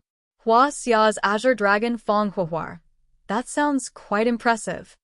I've learned another big secret, Fang Yan said with a smile. However, I also have a little secret to tell you. What is it? I'm afraid someone wants to borrow your tiger skin, Fang Yan said. Is it the Nalan Mountain Valley outside the gate? That's right, Fang Yan smiled and replied. This person's thoughts are complicated and pervasive. I'm sure he won't let a great deity like you go. Luqi nodded and said, he stood up for me, so I owe him a favor. If he wants to borrow it, I'll lend it to him. You're such a kind person. Isn't he your friend? I don't know him very well. I wouldn't do what he did. Fang Yan immediately cut off his relationship with Lan Shanggu. Luqi stood up, walked to Gu Zheng in the corner, and said, I'll use a song called Hero to thank our friends from Flower City for their hospitality. The sound was clear, then became passionate. A hero cherishes a hero, sending him off again and again. The blue-clothed child sent Fang Yan out. Fang Yan smiled and nodded at her. This child will be the future Luqi, this kind of thing. It's definitely done behind the scenes. Lan Shanggu came up and asked, Did Miss Luqi invite us in? Fang Yan shook his head. Lan Shanggu's expression was full of regret, saying, I prepared such a generous gift for her, but I don't even have a chance to see her. She said to thank our friends from Flower City for their hospitality, so she gave us a song called Hero. Lan Shanggu laughed and said, So Miss Luqi knows me. She called me Hero. This was a man who was easily satisfied. Bang! A huge figure was thrown into the courtyard. Bang! Another black figure was thrown in. The black-clothed men guarding the arched door couldn't retaliate at all. They were silently thrown out like sandbags. Lan Shanggu's expression was gloomy, saying, The Qin family is too arrogant. While saying so, he strode towards the arched door. Fang Yan and the willow tree looked at each other. Then they also followed. A middle-aged man wearing a flowery long gown strode over, casually waving his hand. The black-clothed men who tried to stop him fell to the side. 1 man and 1 horse. It seemed like they couldn't be stopped by 1,000 men. Lan Shanggu raised his sword and stood in front of the flowery-robed man, shouting, Who dares to break into my Blue Mountain Club? Get the hell out of here. I'm a love-struck fool, the middle-aged man said with a gentle voice. Lan Shanggu laughed loudly, saying, Ha ha, I've never seen someone call themselves a love-struck fool. Lan Shanggu's laughter slowly stopped, looking at the middle-aged man in disbelief, asking in a low voice, What did you just say? Who are you? I'm a love-struck fool, the middle-aged man said again. You're tuning in to the Dreamy Chapters YouTube channel. We're so grateful for your support, and don't forget to subscribe to join us on this incredible journey through captivating stories. Your generosity through donations truly makes a world of difference, as it's the primary source of revenue that allows me to expand and enhance this channel for you. Thank you from the bottom of my heart for being a part of this adventure.